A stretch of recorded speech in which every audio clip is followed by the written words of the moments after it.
Tanto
All right, all right. Mic check, mic check. I check. We here. Yes, sir.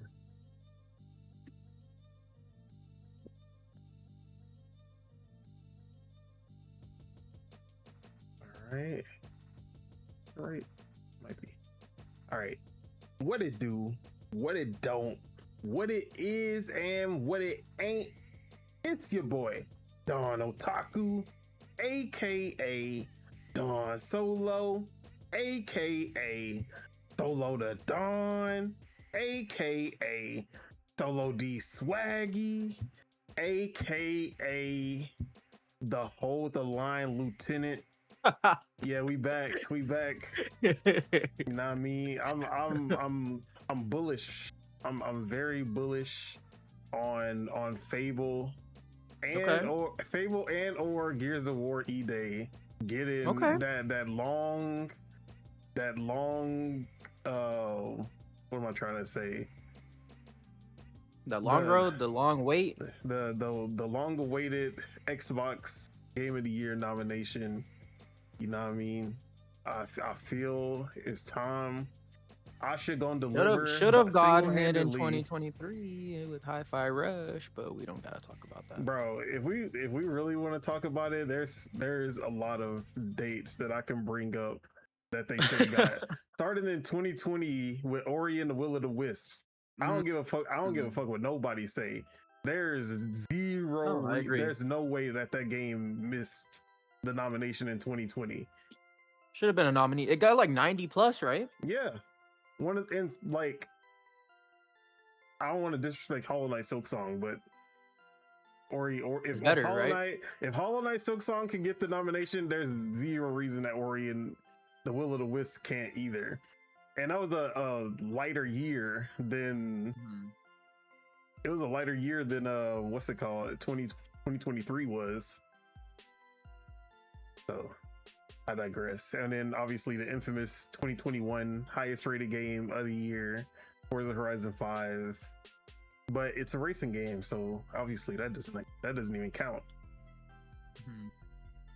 Was there even... Hey, if we're being fair though, GT7 didn't get nominated either, so Yeah, but a lot of people, I don't think GT7 had the same fanfare as Forza Horizon did. And no, it definitely doesn't. But it did get the high scores though.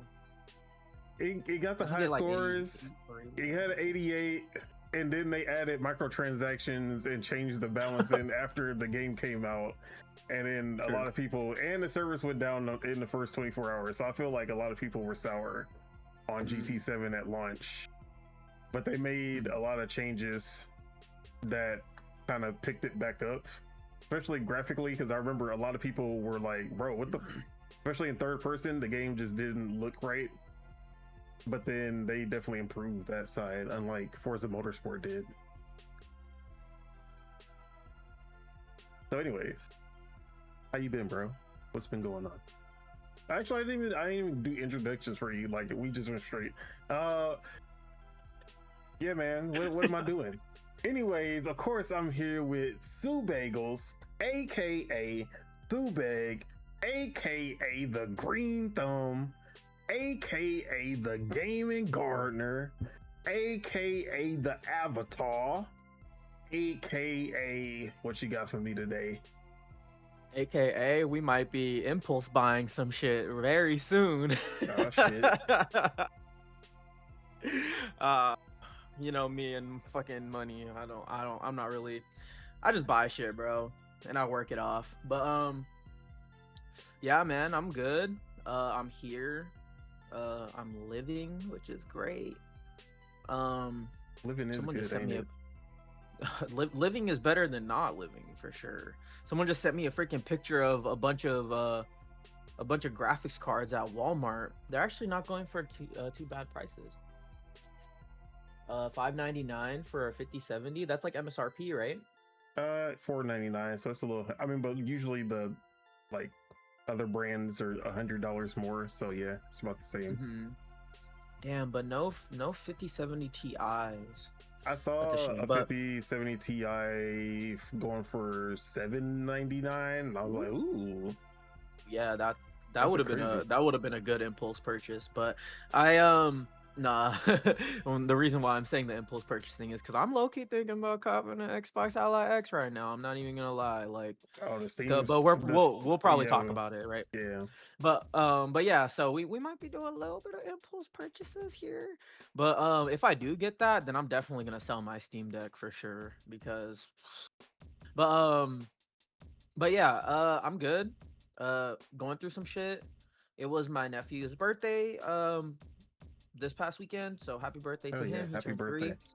Yes, sir. Happy birthday to my little nephew. My niece turns 2 in about like 2 weeks, so she's also about to get a birthday. I'm probably not gonna go to that birthday party, but you know, shit popped off. Fucking, I just hate when people get drunk and start like pointing fingers at other people's faces and shit. You know, it's like first of all, like you gotta handle your shit, and like second of all, like you can't disrespect like any of my family members, you know. But I'm chilling. Been playing a lot more. I've been trying to get more gaming in on the days that I work, but it's still a work in progress because I'll play for like an hour or two and then I'll just get like hella sleepy, and then I'll just sleep, and then I wake up and it's like boom, I gotta get ready, you know. So fucking sucks in that aspect. And like I literally count down to the days that I have a day off, and I'm just like fuck, and then I just like want to do everything, you know, on the day off, and then I end up getting like nothing done. But yeah, I've been good. Been playing hella shit. Been grinding a little bit. Been trying to ask for some more overtime at my job. So I'm chilling. How about yourself? I've been doing I don't know what's been going on. I got some kind of my asthma been flaring up, so I've been having to puff pass, no pass though, more often. Sure. I might be coming down with something probably. But other than that, we chilling. Been gaming, of course.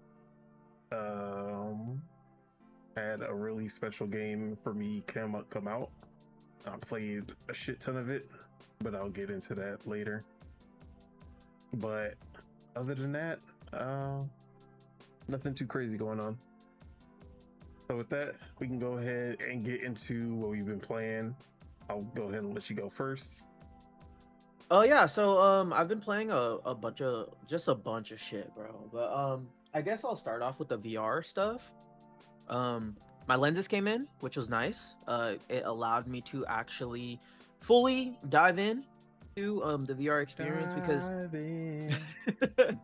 like I didn't want to scratch the lenses with my glasses, you know, and because it's like if I scratch those lenses on the inside, then I'm gonna be fucking hella mad about like at myself for doing that, because it's you know, it's a pretty pricey little thing, even though I didn't pay MSRP, but you know, it's still an expensive piece of kit, so I definitely want to take care of it, you know. But lenses came in, they're very clear. They I haven't really noticed anything like too like special or too like negative about it, but I didn't get the magnet ones. The magnet ones have like a frame, and then like you like attach the lens onto that frame with the magnets. I just got the one that's just like you just put it on all of it, because most likely no one else is gonna use it. But even if someone does, I could just pop them off and put them in their case or whatever. But yeah, it's really cool. I literally was so impressed with all the shit that I tried. I bought Moss Book 1 and 2. It was on sale. I haven't tried that one yet. And then I also bought this game called Arcane Age, which is actually PS5 Pro enhanced. I didn't play that much of that, but I primarily stuck with Call of the Mountain.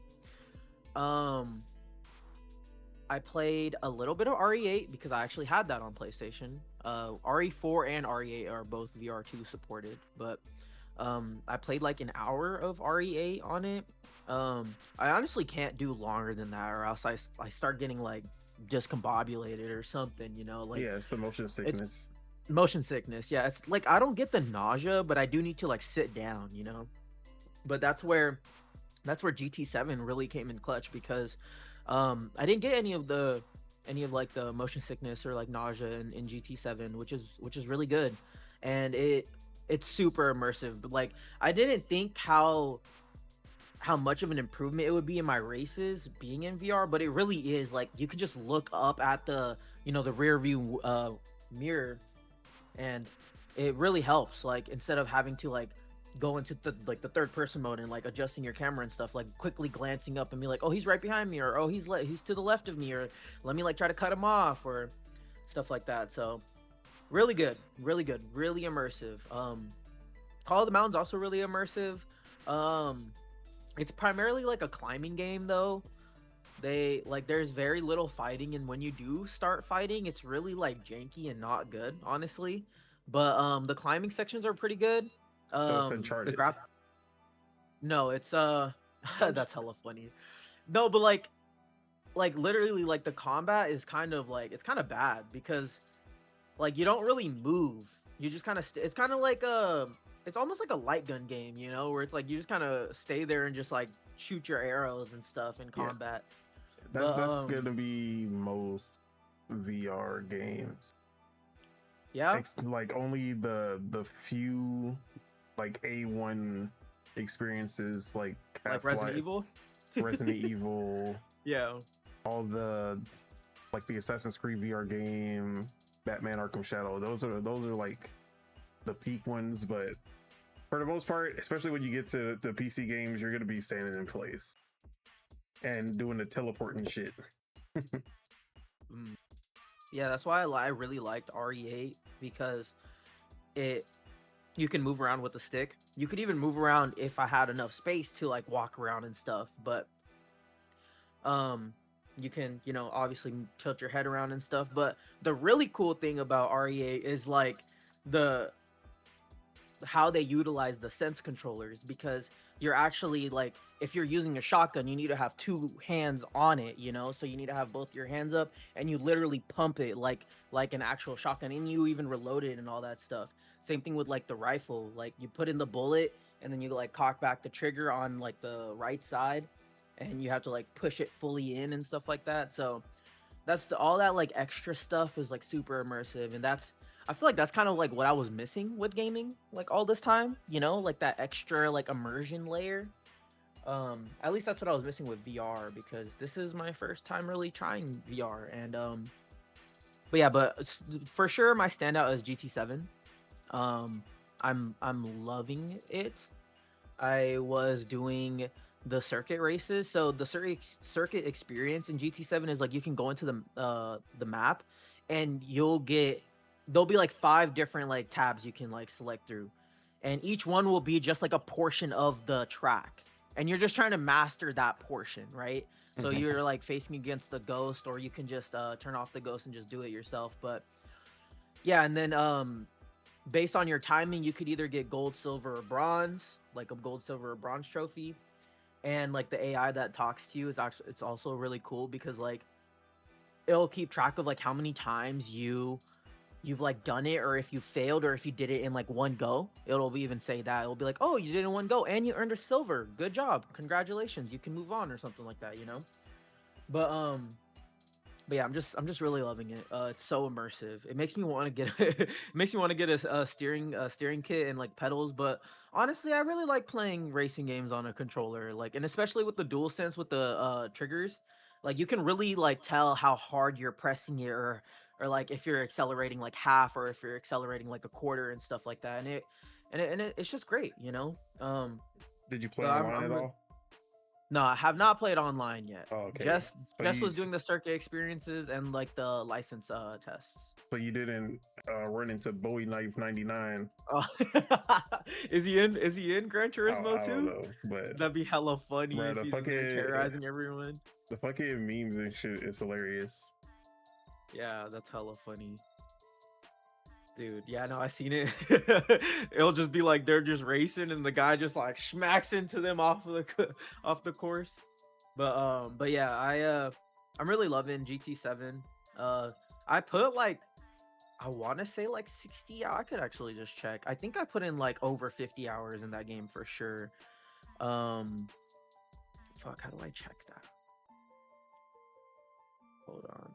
Oh, it only shows 007, Saros, and Ghost. But yeah, I am excited to try out Moss because I know those games are like really good. I'm really disappointed that it doesn't support the VR1 games. Like that's super disappointing actually, because there is a ton of like VR1 games on the store still. Like I think like Blood and Truth is like a first party one, and then there's obviously Blood and Truth was my shit. That show's good, huh? Yeah, I fucking love Blood and Truth.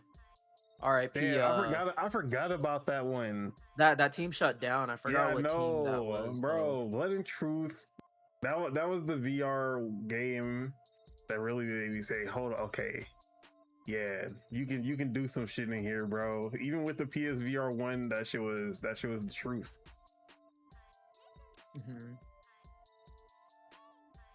Yeah, sorry, my friend's literally asking me for advice on what GPU he wants to get.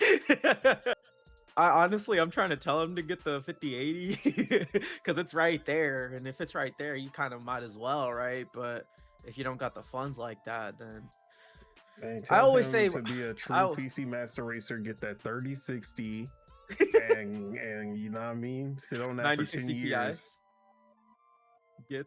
Honestly, I want to tell him to get because I think they have the 5060 Ti. It's just the 8GB version. That's trash. I mean, at that point, bro, Nvidia needs to XT. Yeah, exactly. 9070 XT with the 16 gig. Bro, Nvidia needs to raise the floor of their VRAM allocation in their like lower end GPUs. Like there's no reason why the 5060 shouldn't have like at least 10 or 12 gigs of VRAM. Facts. I mean, we know the reason, but yeah. No, it's because they're fucking cheap, bro. They're cheaping out, but they shouldn't be, because they're like literally one of the most. But the AI upscale is gonna it's gonna handle all that. You don't gotta worry about any of that. That's hella funny. Until you play Forza Horizon 6 and then your shit is screaming. Your shit's hitting the VRAM limit. That's hella funny. What was I gonna? Oh yeah, did you see that Nvidia took out like gaming revenue or something like that from their like reporting? Bro, that's not a good look, dog. But anyways, what was I talking about? I was talking about the GPUs, but yeah, Nvidia, y'all need to raise the lower end VRAM on the 5060s and the 5070. Like the 5070 should have 16 gigs. The 5070 Ti should have like 18 gigs. The 5080 should have like 20 to 22 gigs. If not more, 24 gigs if you can, you know? Like because I think AMD's literally gonna do that. Like I think their lowest end model is gonna be like a 12 or a 16 gigabyte model. Yeah. In next gen, whatever they name it. I think they might name it like 1070 XT or something like that. That might be like the higher end model. That would be too close to the 1070. It's gonna confuse people. Yeah, but they already do the 9070 shit, you know? Yeah, 9070. Well, if it's 170, I feel like that's still too close to 1070. Imagine they go like 2080. I feel XT. Like they should just do start doing X70. I see. Or like reset the numbers, you know? Like that would be probably smart. I like the 9070 XT naming though. It really is just copying Nvidia. But yeah, with the games that I've been playing. So I'm gonna try Moss probably next. If not that, then I'm probably gonna stick with RE8 and Gran Turismo, just because I'm loving it. And dude, that night, because I really played it on Monday night, or Monday was when I played it. And that night when I went to sleep, bro, I was having fucking VR dreams. Like I'm not even like being like I'm not even joking. Like I straight up like when I woke up, I thought I was like playing the game, and I was like, fuck. Like it really feels like stepping into the world, you know? Like when you have it on, and it's just awesome. I wish more games supported it. Like I don't know why like Sony's like own games don't just have like little VR modes or something. Like maybe in like Ghost of Yote they can have like a VR gallery mode. Like you can maybe see like photo mode with VR and like look around or something, you know? Like little extra features that'd be nice, but that's probably asking for too much now. Because I'm pretty sure Nishino don't give a fuck about no VR no more. So, but but yeah, still playing Ghost of Yote. The long haul with this shit, dude. But we're getting somewhere. I'm progressing. I'm not just diddling around in the game. I'm actually doing the story quest and trying to mainline the main quest now. But still playing that. I'm thinking, what did I play anything on Xbox? I guess I'll just talk about First Light here. Have you played First Light? You don't have it yet, huh? No, not yet. Okay, but I will be picking it up soon. I pre-ordered it on PlayStation. It gave me like the 1 day early access. I was gonna stay up and play it that morning, but literally I was in bed and I was like, I had the controller in my hand, but I was like dozing off. So I was like, I can't fucking do this. So went to sleep, woke up, hit the gym, then played. This was literally yesterday. Played like 2 hours, and then after 2 hours, I started getting super tired. But those 2 hours were banging, bro. I'm not even gonna lie. Like the tutorial in this game is fucking nuts. Like maybe games have had tutorials like this, but just seeing like a montage and actually playing the montage is pretty fucking nuts. Yeah, dude. I was watching Stu Jersey play the beginning, and I was like, bro, I don't want to watch this, but that was kind of fucking sick. Like that montage scene in the training, I was like, yo, this shit is crazy. Because it's a tutorial. It's essentially exactly. Tutorial. But just how they tutorialized it is crazy. And it literally felt like how you would expect a movie to do the montage, where they're like 100%. Bro, I was like, this shit is too sick. Why am I watching this? It's so good. It's so good, bro. The first mission that you do before, or I guess the tutorial mission that you do is also really cool. It's more of like a stealth mission, but I feel like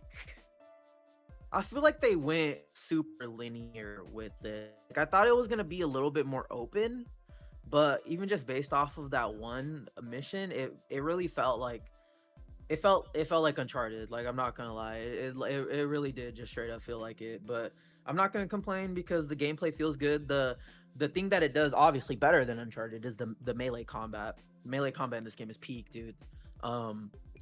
It kind of feels you got to that one, the first like fist fight, cinematic ass fist fight in the beginning. You already did that part. Yeah, I'm in mission 1 now, so I've completely passed all the tutorial stuff. Yeah, bro. I was like, bro, I was like, whatever y'all, this argument that y'all went through was not even this serious for y'all to be doing. Oh yeah, this Peter Griffin versus the chicken ass fight, just transitioning through stages every 5 I'm like, bro, they're showing off, man. That's the dev showing off, being like, this is what we can do. This is supposed to be a friendly fight. How the fuck did we end up here? Or not even not a friendly fight, but like this was like an argument. And these guys are fighting like it's the final boss. So I'm like, bro, it's not that serious.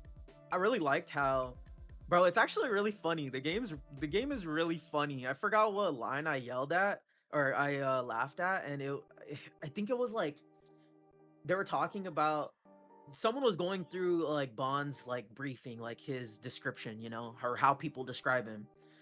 And it was something that the character said, and he had like such a quick like snap back at it, and it just made me laugh. Like it was something about like opposition to leaders, and he was like, maybe it's leaders that don't like me or something like that. But it was just so funny. Like it actually made me laugh out loud, and games don't really make me laugh that much. So, but yeah, the fist fighting is so peak, dude. Like, you can grab the person, you can fucking like wail on them, with your like knee and shit, and you can like throw them against the wall.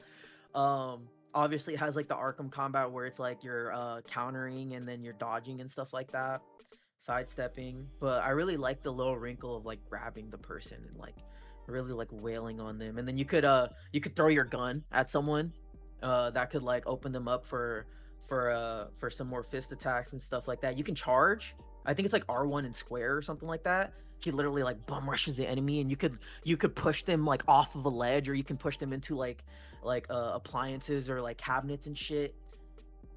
He sometimes uses like the environment, like he'll grab someone's face and just like wail his face on the environment. It's like super brutal. it's peak, bro. Like they really cooked. I'll lie. Shout out, man. The Uncharted void has been filled for the time being, and I'm so happy about that because I love my like adventure action games. Like they're just something special about them, you know? Like those like constant like E3 moments where like maybe you're like panning the camera and walking slow, and then you just all of a sudden get like put in a set piece or something, or you get put in a fist fight. Like really letting the game kind of take you and just kind of like grab you and hold your attention. The cinematography is really good. It is very film like. But yeah, I love it, man. I'm really digging it. Just based off of the first few hours that I played, I already know this is gonna be in like top 5, top 10 of the year for me personally. But proprietary engine, they're flexing their muscles, especially on the Pro, dude. The game looks fucking gorgeous on the Pro, dude. But I'm sure it looks great on PC too. I seen that it doesn't have the full AMD support on PC. It has the full Nvidia support, so it has like the DLSS 4.5 or whatever. I think it might have been in an Nvidia sponsored game too. So that if it was, then that definitely makes sense why it doesn't have the AMD support. But it doesn't have FSR 4 on it. So I'm actually kind of happy that I got it on the PS5 Pro for the time being. But what's it called? It is Play Anywhere, so if you get it on Xbox, you do get both the Xbox version and the PC version, so that's nice. ROG Ally and all that stuff. But yeah, I'm fucking digging it. I'm really enjoying it, dude. It's a blast. But that's really all I've been playing. Let me think. RE, did I say everything I want to say about RE8? It is spooky. But like I was saying, like I really like how they utilize the DualSense in that game as opposed to like Call of the Mountain, because you can't really do much other than like pick shit up and like throw it in Call of the Mountain, or like use your bow. But in RE, you can like, it really does feel like you have like the gun, like even with the pistol, like you can put it up with like one hand, or you can have both your hands on it too. With the auto rifle, you can actually like look up and scope in with it instead of like, you know, pressing a button to toggle ADS. So that's super cool. Reloading obviously is really neat, but yeah, yeah, man. When you mentioned that you were playing RE4 or that RE8, RE8. Oh, you mentioned that there was RE4 on the PSVR 2, right? Yes, sir. Yeah, I was like, I could have sworn Meta had the exclusive for RE4 VR, but I realized that there's actually 2 different versions, and Meta has basically a recreation of the original game in VR, while PlayStation has the RE4 remake VR mode, where you can essentially play through the game in VR. But I was like looking at the comparisons between them, and it's basically like the Meta one has a lot more interactivity with it, a lot more like VR, like instead of going to a menu to do the inventory, you actually pull out the briefcase and then you're like putting the bullets and putting your guns in order. So now I kind of want to try it. Like I know I won't be able to because I don't have PSVR or PlayStation, but actually I wonder if they added the RE4 remake VR to PC. I didn't look that up, but now I want to play both. Yeah, I definitely want to get RE4 now on PlayStation, because I have it on I bought it physically on Xbox, so I have a physical Xbox version, but I think that game goes for like $20, so I'll just probably cop it some other day, or if it goes on a deeper sale. But yeah, that I think that's really all I've been playing. Fucking blinds, bro. No doubt. Start pissing me off. As for myself, as you can see on the screen, I got back on Dead as Disco, beat the first boss, and combat is still really good. I've also been doing the Infinite Disco, which is you get to upload your own music and then fight. Like they put it on beat and you fight to your uploaded music. I think it's just endless. So you just try to get as high a score as you can. You put your own music in it? Yeah. Nice, dude. So, I seen a little bit of clips of that. Bro, that shit looks so cool. So obviously, first song that I put in the game was Kanye, of course. Yes, sir. Yeah. The black skinhead remix that never came out. That was supposed to be on Yeezus 2. Mm-hmm. And had a lot of fun with that. It's awesome. But I also been on Dark Light Survivor again. And still having fun with that. I cannot beat the final boss on the second level for the life of me. As soon as that final wave comes in, they just fucking obliterate me. So still trying to level up so I can survive that last wave. But still enjoying the game a lot. Progression is still slow as hell.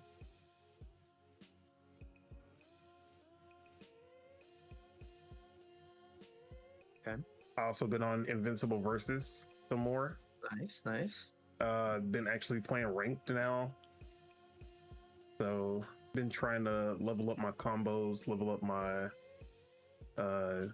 level up my skills. Get these combos to be a bit longer, a bit deadlier. Chaining some stuff together. I suck at doing bounce combos. I can never get the timing right, which is when you bounce them off the ground and then like you have to wait when they're coming down. You have to like hit them at the exact right time, and I just fumble it every time. But yeah, Invisible Versus still really cool. Still like it as a fighting game. It's doing everything that I want right now until Virtual Fighter comes out, at least, or until Avatar comes out, at least. I mean, Tokon's gonna be on PC too. I've seen enough of Tokon. Have you played enough of Tokon? I mean, if they would actually put the beta on PC, I would have. But I feel like they will. The fade. I feel like they will. They're doing basically what Invincible Versus did. They're ducking PC because the fighting game community always cracks the beta, and then you're able to just play the beta after it ends, and then they just practice over and over again, and then when the game finally comes out, they're just fucking cracked. So that's why a lot of these betas are starting to skip PC in fighting games.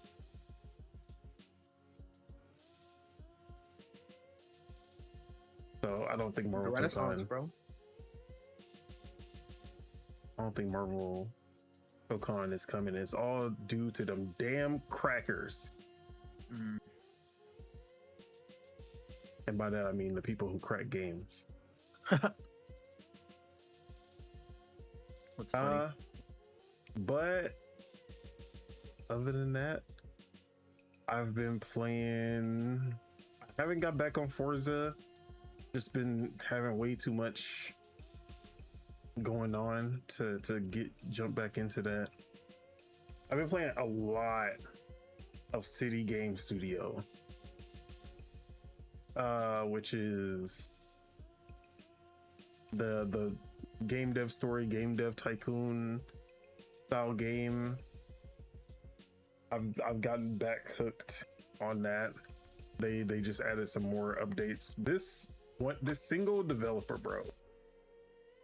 I actually don't know if it's he. They have like supported this game for so many years, and like he just listens to every piece of feedback, and he's like, "Oh yeah, that sounds good. I'll add that in." And then like 2 months, 3 months, however long it takes, boom, features in the game. I feel like their name is Bino. I don't actually know how to pronounce it. Bino Gire. Bino Gear. Bino Gear. I don't know. But Bino Gear Studio. Like I keep supporting it. I keep coming back to this game because they just keep making it better. Every time I get back on, I'm just like, bro. He's also been like improving the UI. The UI, the look of the game has improved a lot, because that was like my biggest complaint, is that the game just looks bland and kind of like not appealing at all. But he's improved a lot of that. Characters still need some work, but yeah, that game is amazing. One of the best tycoon games of all time. But the main game that I've been playing, that I've sunk in, I mean, my Steam says I've put in like 22 hours, but really I've probably only put in like 16, because I left the game on for a little bit. But a game that I've been waiting on for 7 years has finally dropped. Paralives, aka The Sims Killer. At least that's what a lot of people wanted this to be. But obviously 12 years of updates in The Sims 4, it's gonna be kind of impossible for any game to just come out the gate and dethrone The Sims 4 just like that.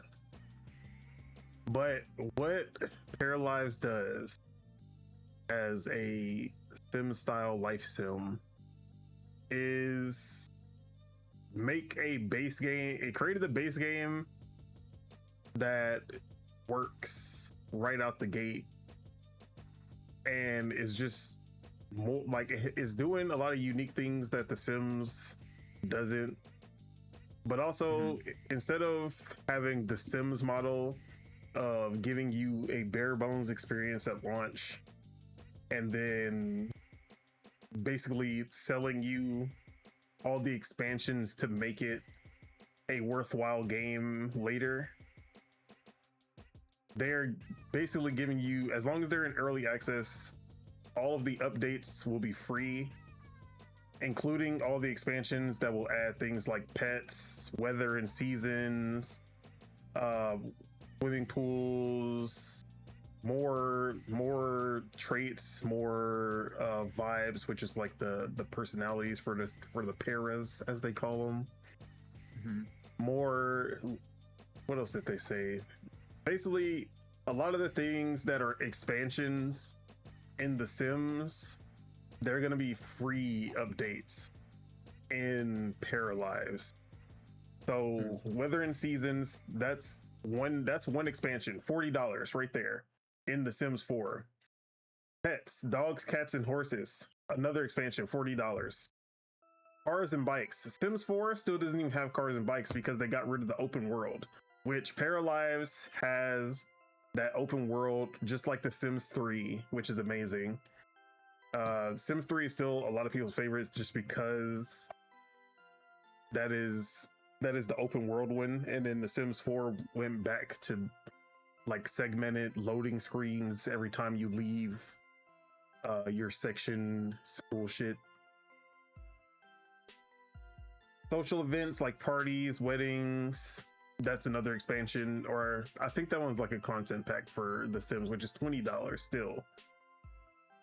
They're going to add story progression for the NPCs, so every NPC will have their own story that you can kind of be a part of if you wanted to like get to know these characters. That's pretty cool. Family tree, gardening and fishing, that's another expansion in The Sims. Tools to edit and create towns, they don't even have that in The Sims. More personality traits, wants, emotions, jobs, etc. That's all going to be during the early access phase But they did say, obviously during this phase, they're going to be taking feedback from people. So if there's anything that kind of comes up as a big feature that people want, it'll most likely be added as well. So that's what I'm really liking about this game, because one, they're listening to feedback, they're listening to the community and shaping the game that way. But they also aren't trying to nickel and dime to get the experience to where The Sims is today. And that's probably like the biggest boon for them right now. But they are doing a few things that is already surpassing The Sims. Like the customization.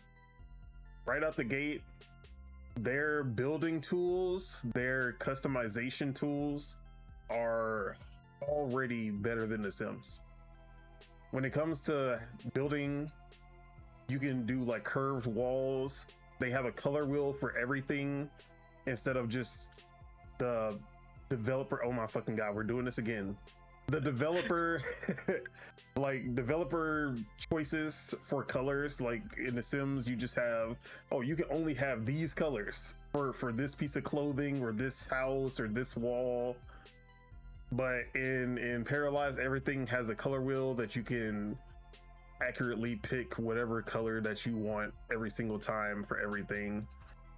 Also, probably one of the most innovative features is that almost everything can be resized, in a sense that, let's say you have a bed, and in The Sims it'll be a single bed or a double bed. But let's say that there's a style that you see that's only in a single bed, and you're like, man, I wish they had this style in a double bed. In this game, they just give you one item with the style, and then you can customize, you can resize it to whatever you want. So like if you stretch that single bed, you can stretch it into a double bed. You can stretch it into a triple bed. You can stretch it into a quadruple bed if you want to. It just it intelligently just keeps on adding pillows so that it becomes a 4 or 5, like however long you want it, if you needed a bed that long for whatever reason, which is really cool. Same thing with like couches. You get a little love seat, but you can stretch it into a sofa that can fit 3 people, or you can make it into a corner piece. Like the customization options is so good, and it like intuitively puts like pillows on the couch so it looks like it's supposed to, like it looks more realistic. Like even things like toys for a kid, you can make them bigger or smaller. Statues, trees, decor, like anything, they let you just resize and customize everything. So building tools are really on point. I love the look of this game, and the animations when you're like having conversations or when you're doing something, they're less over the top than The Sims 4. They're more grounded and down to earth, but the art style is more stylistic, has like a painterly kind of vibe to it. I really like the art style and the vibe of it. The music is really good as well. Now, the actual simulation, it's definitely feeling early access in that regard, because there are a few things that just aren't hitting how it should, like autonomy, which is basically The Sims should be able to just act on their own. You don't have to like babysit them every 5 seconds, but you kind of do in this game, because they're kind of dumb right now. And once you like stop giving them commands, it'll take them like an hour in real game time before they actually start doing something. But then they do a lot of dumb things. Like one of my paras had a baby, And then actually I got to talk about the baby story, but before that, when my parents have a baby, I put a crib for the baby and everything. She just throws, like, puts it on the ground, walks away, starts doing other shit, doesn't even worry about putting it in the crib. I'm like, bro, what the fuck are you doing? So there's a lot of AI simulation stuff that they gotta definitely improve, but that's something that, like, The Sims had 25 years to kind of iterate and fix over each game to perfect where they are now. So it's gonna be a process before it ever gets to that Sims level. But there's also a lot of things that just aren't ready yet, including like, they have babies, but they did not put the actual event of having a baby in the game, which is ridiculous, because the para that I had went into labor, and then I'm like, okay, I'm thinking Sims logic. In the Sims, you basically call a taxi to the hospital. You go to the hospital, they put her in the hospital room, they deliver the baby there, and like everyone in the house is freaking out when this is happening. In this, she goes into labor, and I'm like, okay, I'm like, is she gonna automatically do everything? You gonna go to the hospital, all that? No, she just stood there. I'm like, okay, fuck. I'm like, okay, so let me figure out what I gotta do. Try to look at the phone. No context for hospital or anything like that. Went to the map, found the actual hospital. No options to do anything. I'm like, what the fuck? What am I supposed to do? Also, the father is like sitting there, and he's just like playing games on his phone, just like not reacting at all to the situation that's happening. I'm just like, bro. And then it's like, okay, I'm just gonna wait it out and see what the fuck happened, bro. The baby just plopped out while she was standing up, and it was just plopped out onto the floor. I'm like, bro, what the fuck is going on here? So there's some glaring missing parts of this game, which again, early access, like they're still working on the game, adding these things to it. But for the base of what we got so far, I say it's still very enjoyable. The way that they handle conversations and relationships is a lot better than The Sims as well, because in The Sims you can basically make any relationship just work if you want to. You just kind of spam conversations, and then, like, for the most part, everyone just likes you. You can just flirt, and 9 times out of 10 it'll be successful. In this game, it's more realistic, because when you flirt, you have like a 10% to 20% chance, depending on, also, like, your charisma comes into play as well. Like, my character had like medium charisma, but like you can't just flirt and automatically be successful every single time like you can in The Sims.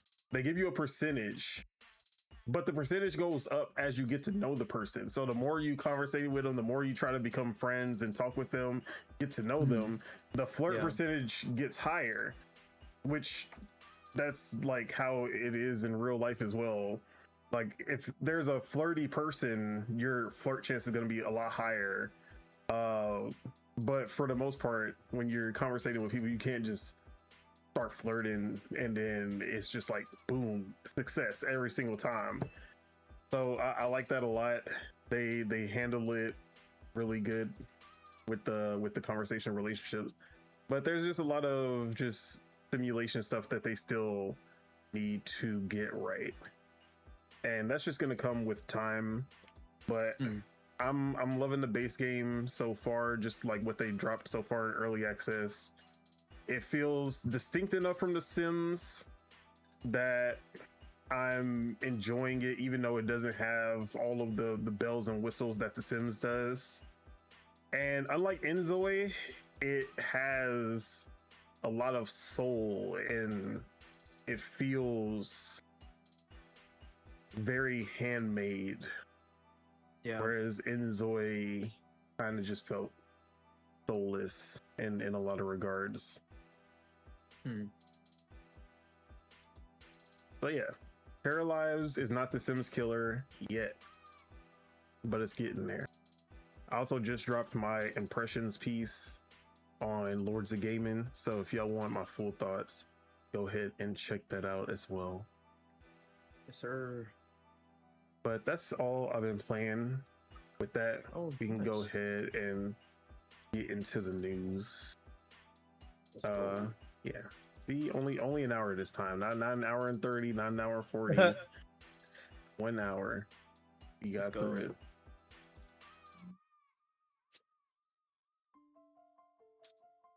All right. First off, on the radar, can't forget about the indies. We gotta let people know the indies are the GOAT. They doing some cool shit out here, and we here for it. So, obviously, one of my favorite evolving genres right now is the Survivors-like / Bullet Heaven. But there is a new Survivors-like Bullet Heaven game, and this one takes the perspective into a third person. It's third person again, kind of like Dark Light Survivors or Megabong, but they're going bigger because you are a kaiju. You play as a kaiju attacking a city, and as you kill civilians, destroy buildings, destroy cars, you level up and you gain new abilities to wreak more havoc. But the military is also fighting against you. They're shooting, there's jets flying, blowing you up, tanks, all kinds of stuff is happening. But I thought this was a really cool idea. Like how destructible the environments are is really cool. Oh yeah. So yeah, definitely taking that Survivors like formula. All the different monsters have their own unique abilities, and then they all upgrade as you keep on leveling up. But this looks like a fun time. I don't think it's gonna be the deepest Survivors like, but it does look like a lot of fun to just play around in. Yeah, it is cool. Called You Are the Monster. Okay. But that is actually all that I had today. Nice. I actually have one. Okay. I put this on my wish list. Let me look at it. Oh. Okay, so I don't know if it's one that we've already mentioned. It might be, or it might have just got announced, or it might be similar to one. But it's called Threads of Time. Oh yeah, bro. I've been waiting for this one. Threads of Time, an era-spanning turn-based RPG inspired by the timeless classic, which is Chrono Trigger, right? Yes. That's what it's inspired by. Embark on a journey through time, gather a party of charismatic heroes from across ages, and uncover a plot that threatens to unravel the past, present, and future. It kind of has like that, or definitely does have that HD 2D aesthetic going on for sure. It looks really good. I love the graphics of it. This was shown off at some showcase. I don't know which one it was, but ever since I saw this, I've been like, yo, step aside, Sea of Stars, step aside, Octopath. This is the one, bro. This shit looks crazy. Yeah, no, exactly, dude. I was really digging it when I was seeing it, and I was like, hell yeah, I can't wait. Apparently it's supposed to come out this year, so yeah, we saw it last year. Maybe even TGS longer. I think it's TGS 2024. That's when we saw it, and it was Xbox's TGS. That's what it was. Xbox's TGS that we saw it at. Yeah. Hey, if they get the Game Pass back, which they've been good about getting these JRPGs in Game Pass, that's gonna be a big win. Is this a new trailer? They dropped a new trailer. Looks kind of new. Anyways, but yeah, no, this looks fire, man. Yeah, I like the time travel aspect. I like how there's different heroes from different eras, but obviously the art style is really selling it, especially when you see the reflections on the water. Like, bro, that shit looks, the ray trace reflections, the that shit looks crazy in gameplay. I just like how, like, in combat the camera actually kind of goes over the shoulder of the characters. Like, that's not done as much. Like, I feel like that's really like a Pokemon primarily thing. Yeah, exactly. But yeah, man, Threads of Time is a good one for sure. I've been waiting on that one. I think I saw the same like Twitter post as you, because I kind of forgot that game existed, and then someone just brought it up again. One of the indie showcasers on Twitter. I was like, bro, I forgot about this game. Yeah, it was. I actually could look up the Twitter account. It's a Japanese Twitter account. Okay. S tomato. I don't know how to put this. Tomato. Yeah. Tomato. But yeah, their posts are in Japanese, I'm assuming, and you gotta translate them. But they be showcasing some pretty fire indie games, so definitely give them a follow. Acclaim follows them. Oh, Lord Metroid follows them. Nice. That's probably why I seen it. Bro, I've been on cozy overload. I can't take it anymore, bro. This fucking Planet Zoo 2 is about to get announced tomorrow, and I'm just like, I don't have the capacity for it. Like, at the Insider Gaming thing, right? I think so. Yeah, which that's the start of showcase season. Yes, Season, if anything, the Insider Gaming, that's gonna be their first one. I'm excited to see how they do. It can't be worse than the one that Jake Lucky, what's the name? Jake Lucky? Yeah, those like YouTubers / streamers did. Oh man. Was it like the next gen game something? Yeah, or next gen, no, next level. No, level something. Whatever it was, bro. I was not enjoying that shit. Like, the games looked good, but I did not like how they handled the actual pacing and everything. I was just like, nah, bro. Just give me the games back to back. Stop all this talking. I don't care. I agree. So as long as they don't do some shit like that, this should be a good one. It's fucked that we have so many games that we even need this many showcases to get all of these games. Yeah, man. to get the attention that they need, because goddamn.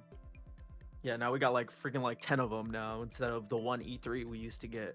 You know, you had your E3, the big general E3, then you had your maybe Ubisoft, maybe EA Play, and then you get the big three. They got their own, and then that's all you needed back then.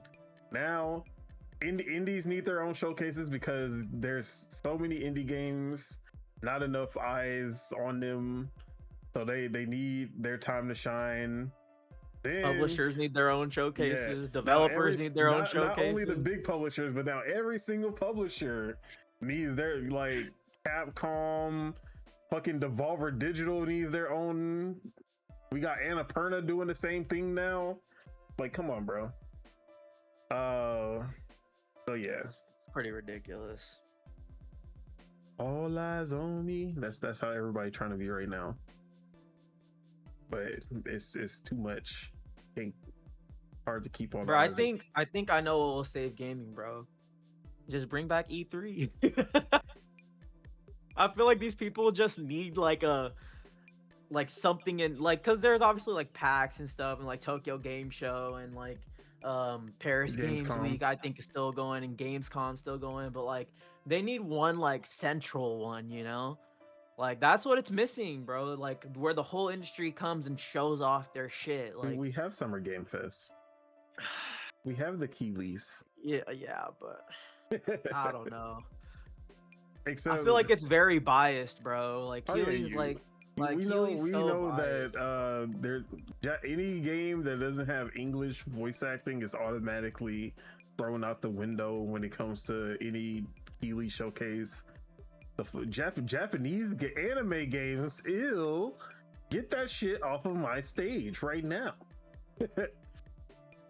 Unless it's Atlas, of course, because that's the accepted one anime game that they'll allow. Anything else outside of an Atlas game, they're like, yeah, get that shit off the stage, bro. We don't want that here. Trails, what is that? Ew. So anyways, showcases have been so fragmented after the death of E3. Solely caused by Jeff Keighley, of course. No one else had anything to do with it. It was all a plot from Jeff Keighley to kill E3 by creating a virus that would stop people from going to E3, making ESA lose all of their money. If you think about it, just think about it. Keighley invented COVID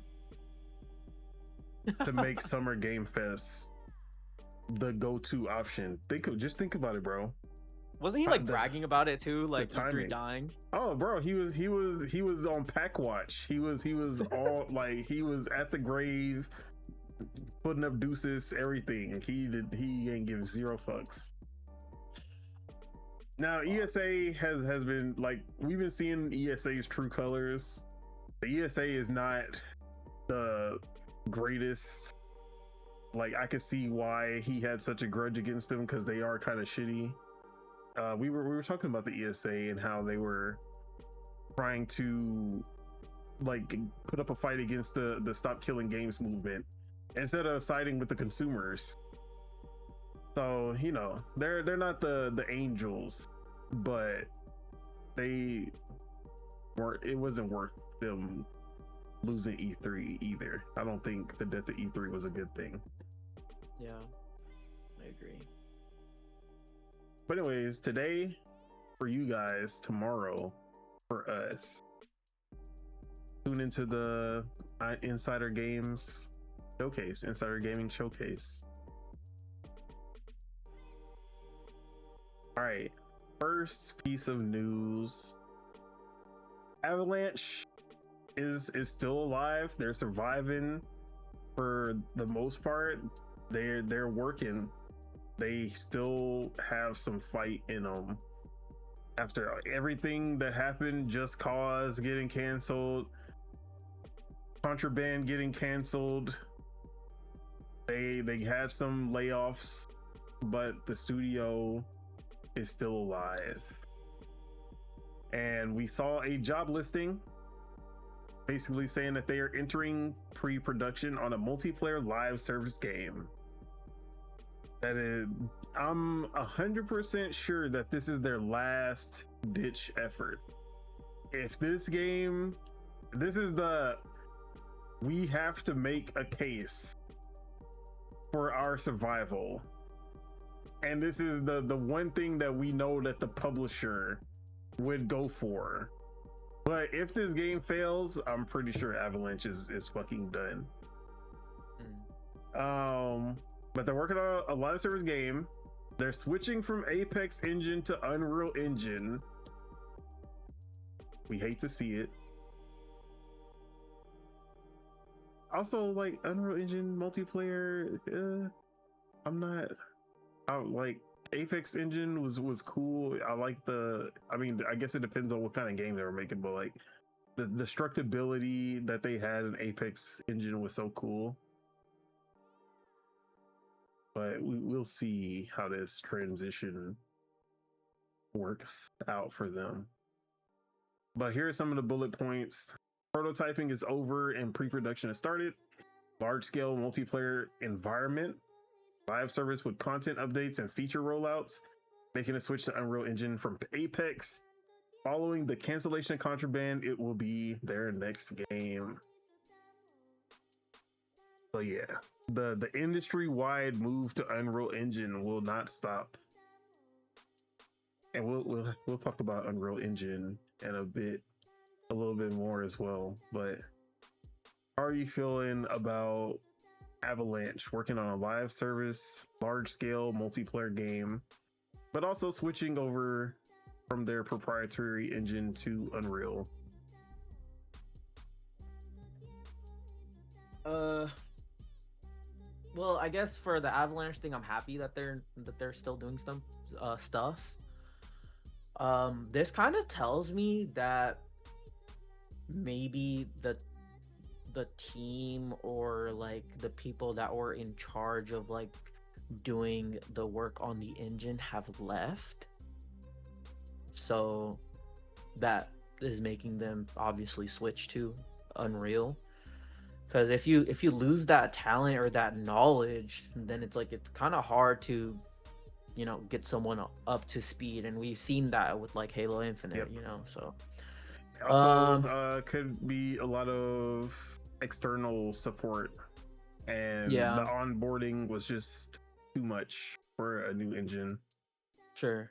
Yeah, for sure. Like, because if you have Unreal Engine, then you can fucking hire someone from anywhere, to be honest. But like, you can't hire anyone if they're only using your own engine. But yeah, so that's what that tells me. It's sad to see because their engine was really physics based and physics driven.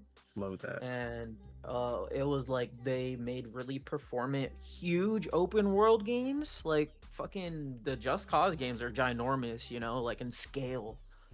And like you can go anywhere in those games really, and it runs well. But and Mad Max too. Mad Max is ginormous. The car destruction and all of that stuff. You don't really get Unreal games that do that stuff. They did really good destruction with their vehicles, and just like vehicular combat was a good, like Rage 2 and Mad Max had really good vehicular combat. I feel like people sleep on Rage 2 so much. I forgot about that game, bro. But they had a niche that they perfected with the Apex engine, which is the destructibility, the physics, and the vehicles. And then now we're just gonna get Unreal Engine. Hey, maybe Rocket League will show us that. It has those physics. We're gonna talk about that. That's hella funny. But yeah, I'm excited that they're still making something. Hopefully, it still has that physics-based stuff, or hopefully they can try to port that stuff to Unreal to make it work how they want it to work. But hey, Avalanche staying afloat for now is is not a bad thing, but it sucks because Contraband, Contraband and probably Just Cause is probably gonna get sunsetted now. Which is crazy because I don't think any of those games sold under like 3 million, except for maybe the first one. Like 2 sold a lot, 3 sold probably more, 4 I think did a little worse, but like I don't think the budget of that game was crazy enough that it didn't make that back plus more. Exactly. But hey, I mean, I'm not really too mad about it because everyone's switching to Unreal. So it is what it is. But it's sad. And I'm like, man, we need Avalanche to get the bag from somebody. And then I was like, oh yeah, the one franchise that would just be perfect for them would be Crackdown. But also, if I was them, I would not go back to Xbox. I mean, I can't really blame Xbox because it did, like, when you see how long it took, it was kind of inevitable. We didn't see any gameplay after they've been working on that game since 2019. It's unfortunate, but the writing was on the wall. There's only so much that a publisher will take for a game that might not even hit. So it is what it is.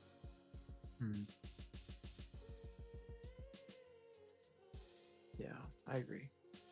But I'm just happy Avalanche is still kicking, even if it's a live service game. Although I usually don't have an issue as long as they pull out something unique, which I hope that they still deliver something that fits what I expect from an Avalanche game, even with Unreal Engine and even with it being a live service game.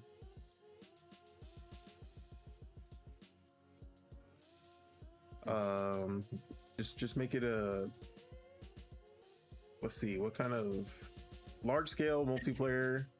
I'm thinking battle royale ish off the rip, but what would be a Avalanche style battle royale? Maybe a vehicular Twisted Metal style battle royale where you like get power-ups as you drive through an open world city or something, and you're like getting rockets, getting lasers, like spikes that you can drive into people, destroy their.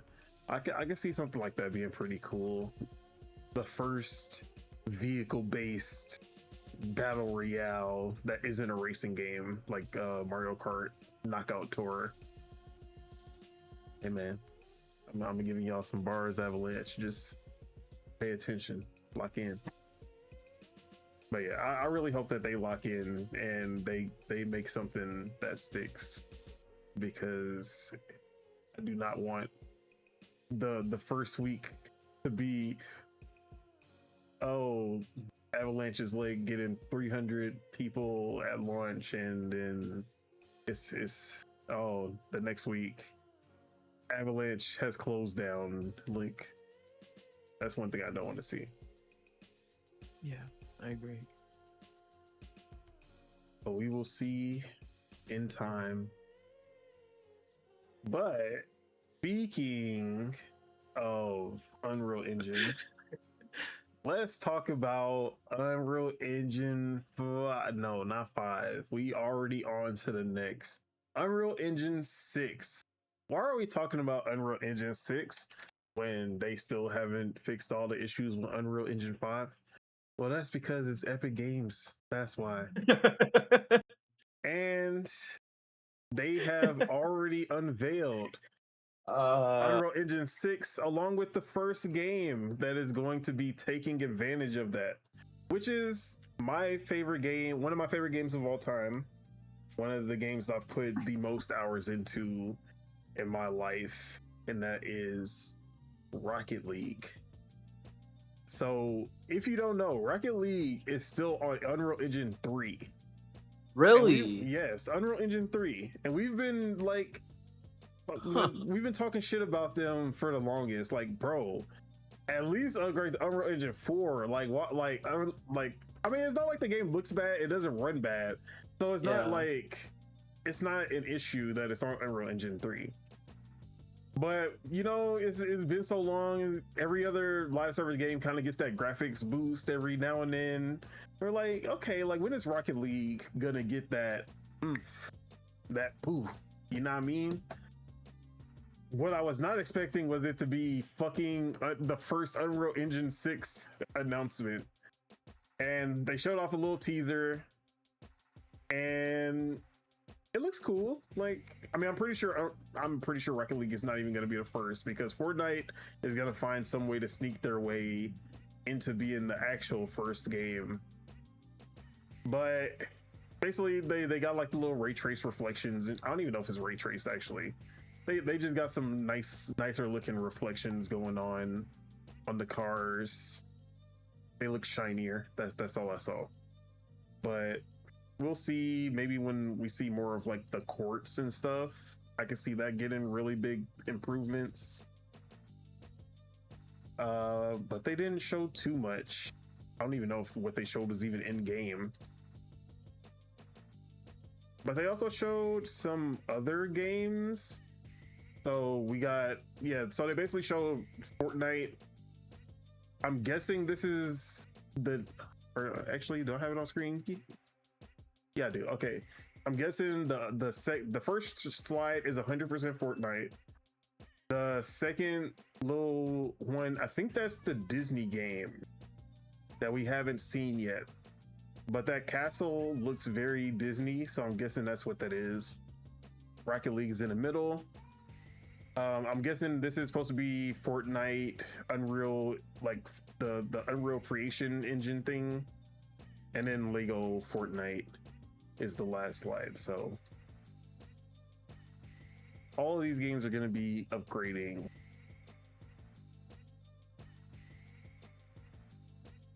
But we don't have too much to go off of, at least not yet. But Unreal Engine 6 is here. This is the least detailed announcement for a new Unreal version we've ever gotten. No tech demo. That's way ahead of its time. No breakdown of all the new features. Just here's Rocket League and shiny Unreal Engine 6. That's it. No, like tune in on this date for a presentation or nothing. They just like, here you go, and then they just ran away. What's going on with Unreal? What's going on with Epic, I should say? They tripping, bro. They're tripping. But fuck, man. I don't even know how I'm supposed to feel about Unreal Engine 6, bro, because we're still trying to get through 5. We're still trying to get to a point where 5 is like good. Like it's decent, I guess, right now, but it's like it just depends on who has their hands on it, really. But yeah, and it depends on, yeah, exactly, and like what type of like upscaler they're using, or like if they're using like TSR, or if they're using FSR, you know what I'm saying? Like, because like obviously I'm sure on the because I think the Series S and X have FSR 3, and I think that the PS5 got updated only up until FSR 2.2. So I think Xbox has 3.1, FSR 3.1, and PlayStation base has FSR 2.2. Like that's the max it can go to. But it's like obviously all that stuff matters because you can just use the internal upscaler that UE has, which is TSR. I think that's what it's called. And I'm pretty sure some games on console even use it. Like on I know for a fact Remnant 2 on Series X uses TSR instead of FSR, and that game looks and runs really good on the Series X. And like you were saying, like it just all depends on how it's used. Like Hellblade 2 looks look gorgeous on the console, but albeit I didn't play it on the 60 FPS mode. I played it at launch at 30, but it looked great, and I really didn't have no complaints about it. But even that, it's like it's being upscaled at like a pretty low resolution. If I recall, it was like 1200p maybe, or even lower than that. So it's like I think it's like a little bit above 1080, but it's a little bit below like 1440. But so all that stuff matters. I'm excited to see UE6, I guess. If I'm trying to be optimistic about it, maybe it can solve the problems. Maybe them pushing out UE6 is like, this is us trying to fix it, really, because whatever they've been doing with UE, like it's helping like marginally, but it's like not that big of a improvement. But we'll see, because we're still waiting on like the UE5 games on Switch 2 outside of what's it called, Fortnite. And I think like whatever new game mode that they added in Fortnite is capped at 30 on Switch 2 as well. I forgot what it is, but some game mode, like obviously not like the battle royale stuff. Yeah, Galactic, I think all that stuff is the Galactic Siege. That's what it's called. Galactic Siege. Yeah, I think that stuff runs at 30 on Switch, if I recall. But yeah, I guess we'll just see. I wonder how the devs feel about it. Like all the non-Epic related devs, like I wonder how CD Projekt is thinking about it. They're like, we've done all this work to write what's it called, UE5, and it's like you guys are already pumping out UE6. Like, I don't know. We'll see. I mean, hopefully it's an easy transition, like just moving your project over. without losing shit. Sure. I hope that's something that they actually considered and put some thought into. Because I feel like the transition from UE4 to UE5 wasn't as easy to move. Yeah, nah. And not a lot of people jumped on board either. Like even Square Enix with the FF7 remake trilogy, they're still using UE4. So oh shit. And I'm pretty sure Stellar Blade is also on UE4. Yeah, the Square said we're not gonna jump to UE5 with the next Final Fantasy 7, but they never say anything about UE6 is happening, bro. The final game is gonna be UE6. It's about to be crazy. UE6 and like 20 FPS on the Switch too. Because I have faith that the current gen consoles can run UE6 at like 30 FPS, maybe 60 if they has a really good internal upscaler and they like super optimize it. Like, but I think UE6 will be on current gen. Like, I don't think it's gonna be like oh you guys need like a 5090 or like above for this shit. Like, this is Helix exclusive. Dude, that'd be crazy. Rocket League is Xbox Helix UE6 exclusive. That'd be a crazy pull. But I'm excited to see it though. Low key, like I like seeing showcases, you know, especially since we're in showcase season. Like, this is the time to showcase some shit, you know. But we'll see. Maybe not soon, but did they say a release date for no. this for you? We have no info. No. They literally just put out that like 30-second clip, huh? Yeah, and just titled it UE6. That's funny, bro. That's so lazy marketing, but it's okay. It kind of makes up for what they did with UE5 because overpromise, like, underdeliver. Exactly, because that demo looks great and it pretty much looked like an Uncharted game in UE, and as we're seeing, like we're getting Uncharted games still in internal engines like 007 with that engine and shit like that. So we'll see. And Hellblade, there wasn't enough game for me to be like, yeah, this is like a showcase of what UE5 can do gameplay wise and graphically and like fidelity, you know. But hopefully that game comes, because I still haven't played one that's like, yeah, this game really like uses UE. Maybe Gears will be that one, you know. 100% Gears. Speaking of UE5, 5 though, the 5.8 update that's coming out soon is supposed to make it run better on handhelds. Yeah, they're doing a lot of optimizations for handheld consoles, which we know good. The only handheld console that actually matters is the Switch 2.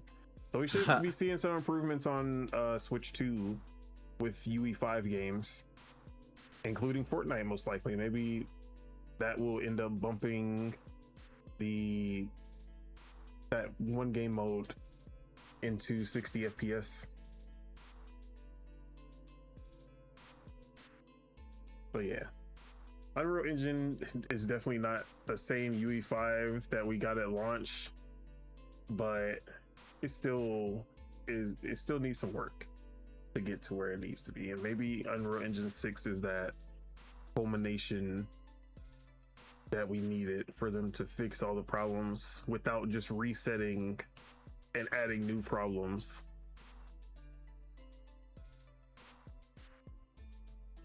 All right, let's move on. What else we got? Bro,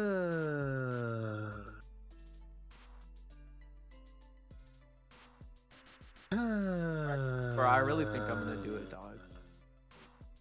Wait, what? Bro, I might do it right after this episode, bro. Wait, what? The Xbox Ally X, dude. Oh, because it's gonna get FSR 4, bro. Yeah. Like 1000%, it's gonna get it. And with FSR 4, bro, that shit's gonna pretty much be a PlayStation 6 handheld. Anyways, that was such a tangent, bro. I got lost in thought. No, what were we talking about?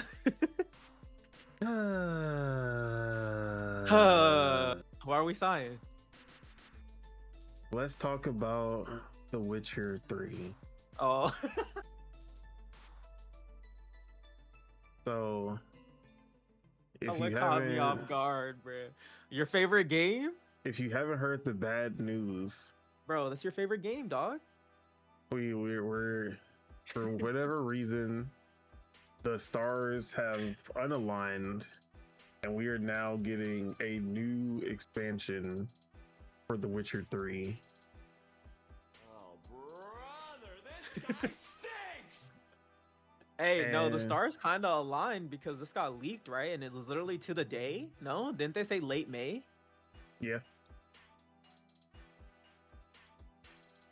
And it's not coming out in this year though. It's coming out 2027.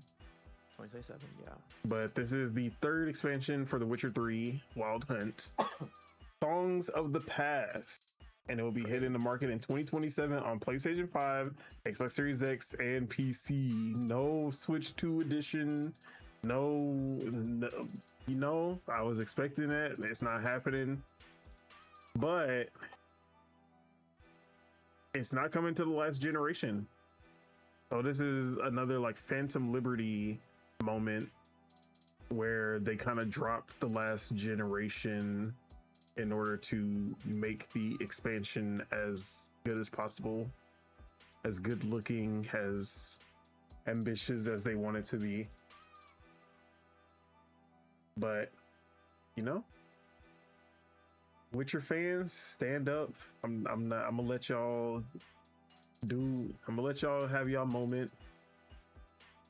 But it's, you know, it's gonna suck that I gotta go another year with everyone talking about, oh my god, the fucking Witcher 3, greatest game ever, greatest expansion ever. We about to get the greatest expansion ever.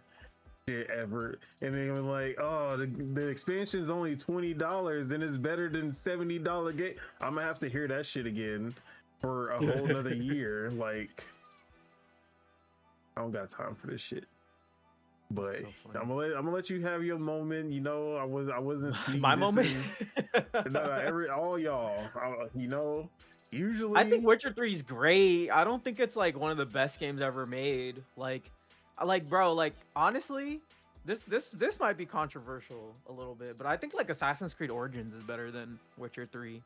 see, Like, I and wouldn't Ghost say of that out Yote loud. and Tsushima are 100% better than fucking Witcher 3. I wouldn't say it out loud, but you know, I'll be thinking. You wouldn't say it out loud? I'm saying it out loud. Like Witcher 3 is a great game. And I really do love the setting.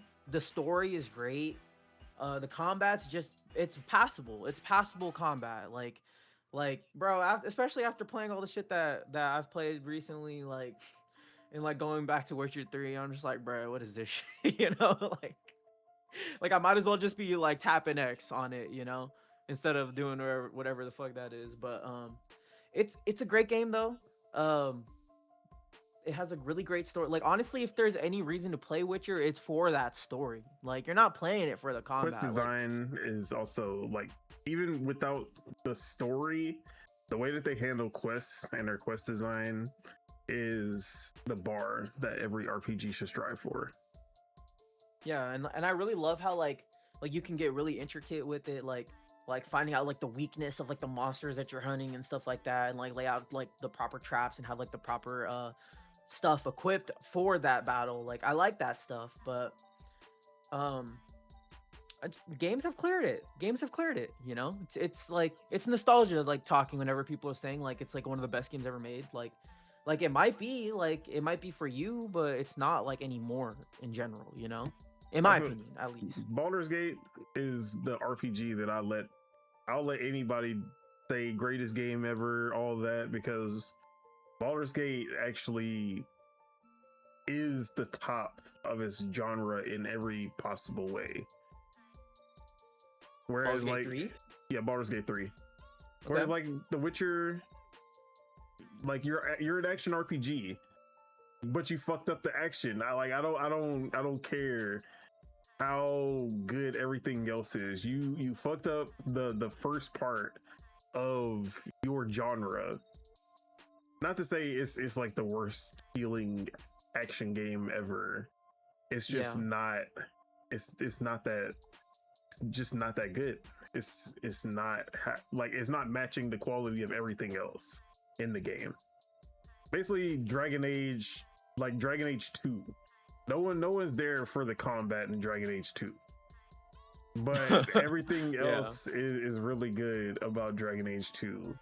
Sure. And then as soon as they actually have really good feeling combat, they drop the worst possible story in a Dragon Age with the worst possible characters, and it's just like, bro, what's wrong with this damn industry where they can never get both of these things right? Every time. Mass Effect. Oh, Andromeda has the best combat you'll ever play in a Mass Effect game, but it's also the worst story, worst characters, worse everything else in a Mass Effect game. Same thing with Veilguard, bro. I'm like, that's what I'm saying. Veilguard was the best feeling Dragon Age ever made, and then the most dog shit story with the most dog shit characters. Avowed has a great feel with the combat, has a beautiful world, and then that story is fucking boring as hell. The characters are vanilla as hell. I'm like, bro.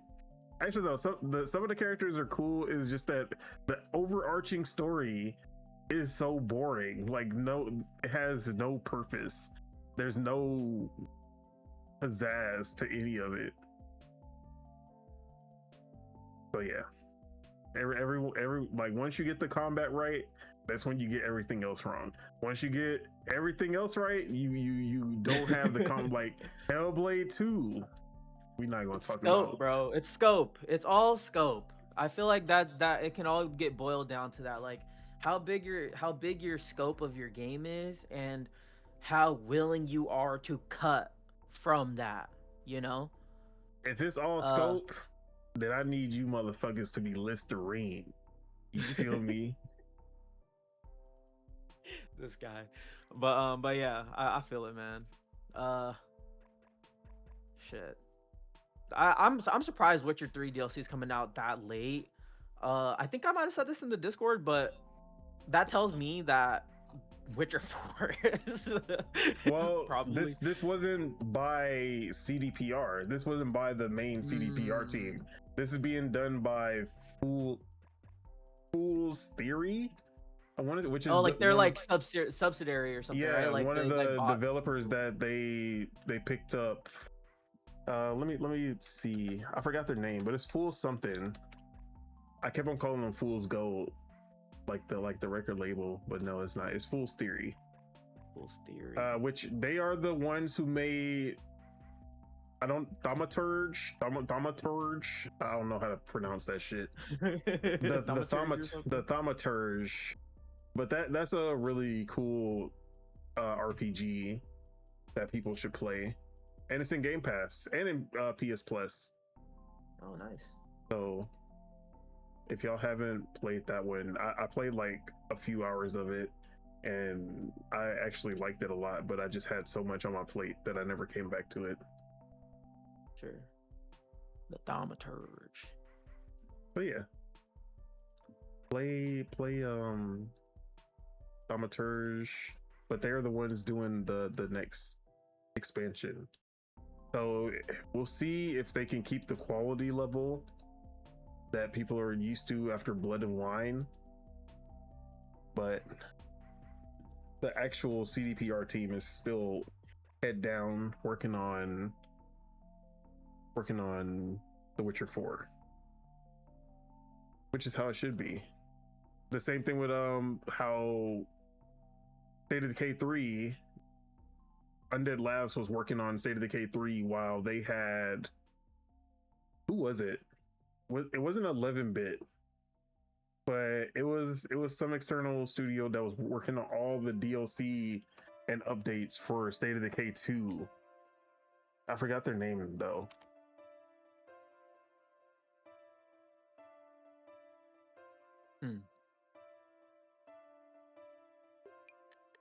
Let me see. Wushu Studios, that's what it was. Wushu. Wushu Studios was doing most of the content updates like halfway through, and they're also from Liverpool, UK. Literally everywhere except the US is like popping off, bro, with like amazing shit. Is Undead? No, Undead is in Washington, so I lied. yeah, Undead is over there with Xbox. They right there. Washington's popping off too. There's a lot of shit going on in Washington. Because I'm pretty sure Nintendo's headquarters are in Washington too. Seattle. That's why they sponsor the Seattle Mariners. Yup. I think Microsoft also is like Mariners too. Like I'm seeing like Satya like cheer on the Mariners and stuff like that. Motherfucker don't watch no damn baseball. No, I feel like he does, bro. He's the all-seeing eye, the eye of Satya. I was gonna say something racist, but I'm gonna keep it moving. Speaking of racist, this isn't actually racist. I don't know why I said that. Harada came. Speaking of fights going on at Waffle Houses. Yeah, Harada came to America and he finally did it. He finally came to Waffle House.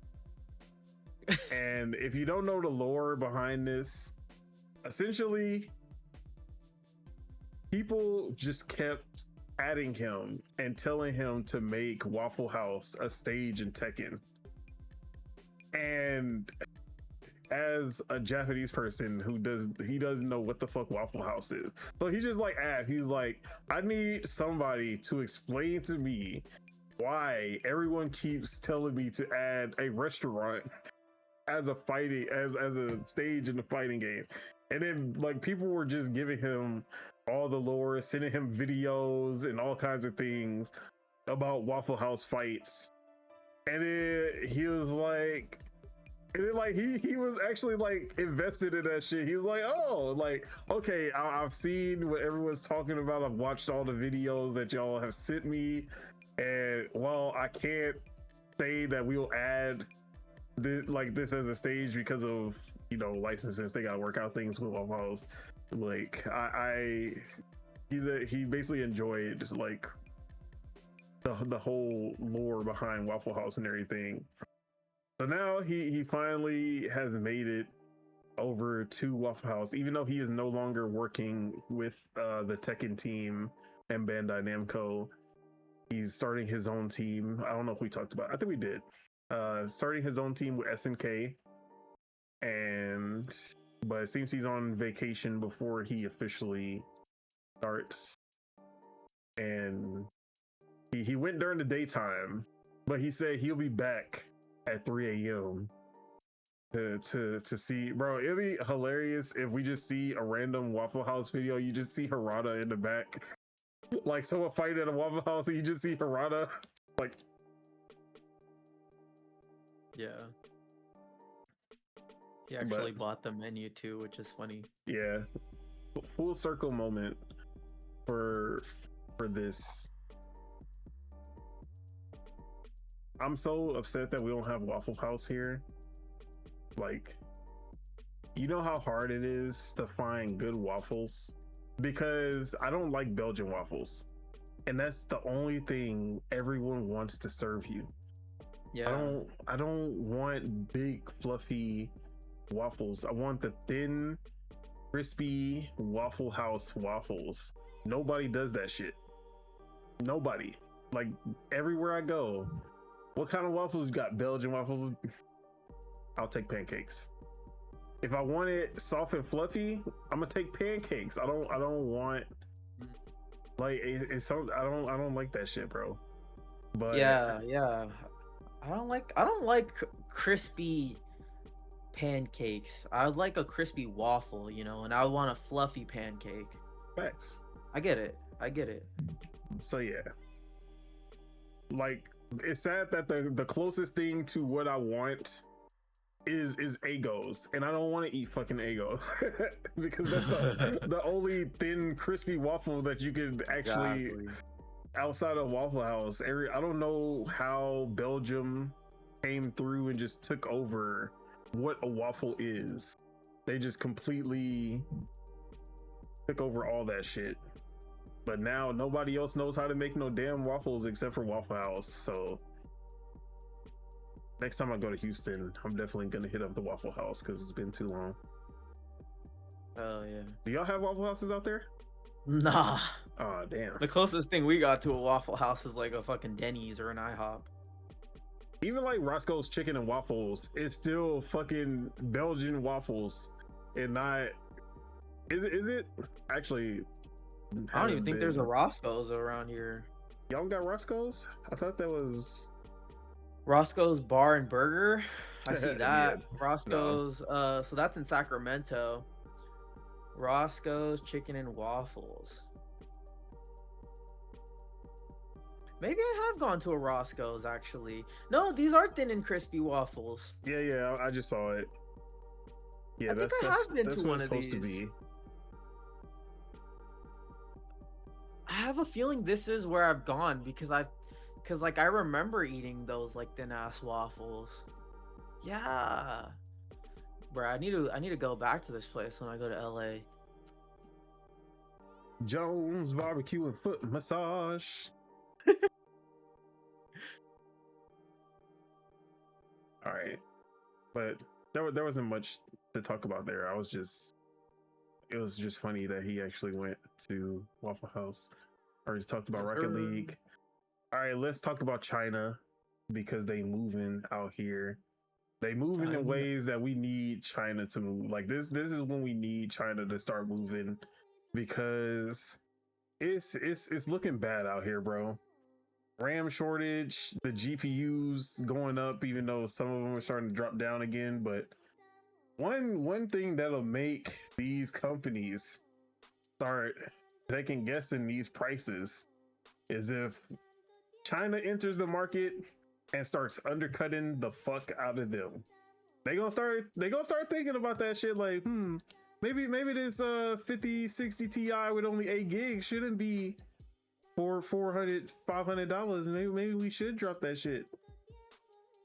And that's exactly what may be happening by next year because China has unveiled gaming GPUs and RAM. And I think the RAM is already hitting the market while the GPUs are coming next year. So here's let me pull up a video. So it's called the LX7G100. That's their GPU.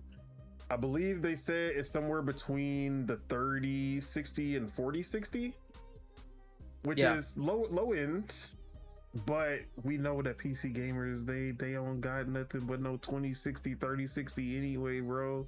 They gonna be happy with this, especially if it comes. Yeah, so GPU score is hitting 23,000. Yeah, between RTX 3060 and RTX 4060. Depending on the price, this shit could disrupt the market. And it has the Microsoft certification and everything, so this is on par with an AMD, like as far as compatibility, this would be on par with an AMD NVIDIA GPU. So it's not like some thrown together bullshit, you know? Yeah.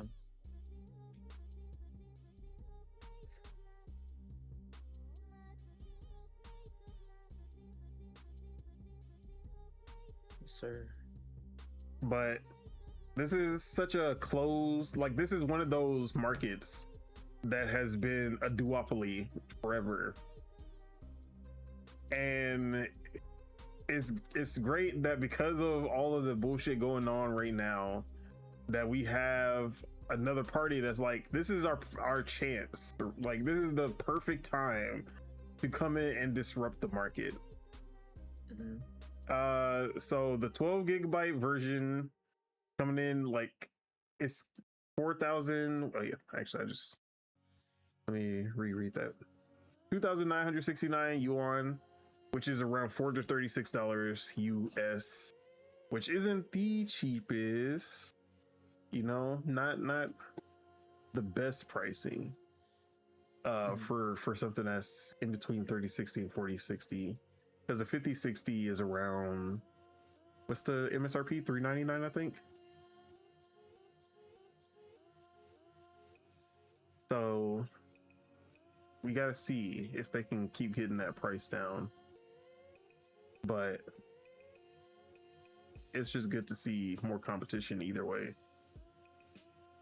because that's what we need. Yeah. But will this be the disruptor that will change the GPU market? As far as the RAM, I actually didn't see the prices of them. You know what they're running at? Mm-mm. Is it like $500? Let me see what pops up.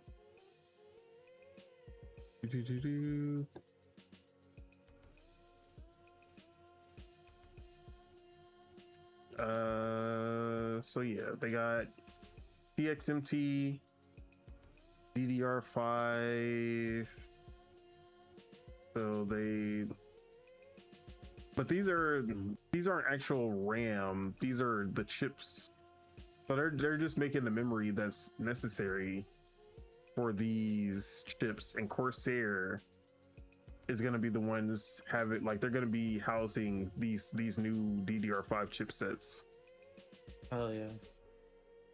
So it's not going to be its own brand, but we will see what the pricing is looking like with these chips. So I don't see any prices yet though.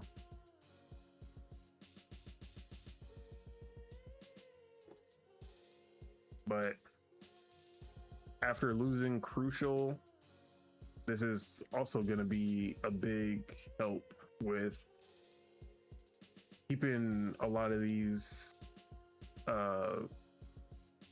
Who's left in the RAM market? Samsung, SK Hynix, and Samsung. Yeah, another duopoly at this point. So the more the merrier. That's all. If they want competition, let us have competition.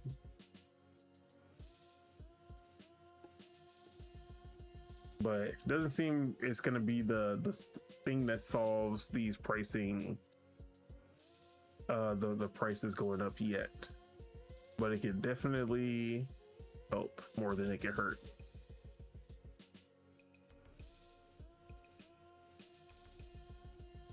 Speaking of RAM shortages, we have another victim of the RAM apocalypse. This time it's Valve. And you know, we know big Valve. We like, everyone loves Valve. Gabe Newell is the salt of the earth. He's the greatest man to ever walk in the gaming industry. And he's never done anything wrong. Never made a bad decision in his life. You know, everyone loves Valve and Steam and Gabe. But it's crazy that when the RAM shortage catches up to them, they raise their prices more than anybody else, more than PlayStation, more than Xbox, even with both increases combined. They are outpacing how much they increased those by, which is crazy. So the 1 terabyte OLED is going from $649 to $949, $300 increase, while the 512 gigabyte is going from $549 to $789, which is $240. Both of those are fucking insane.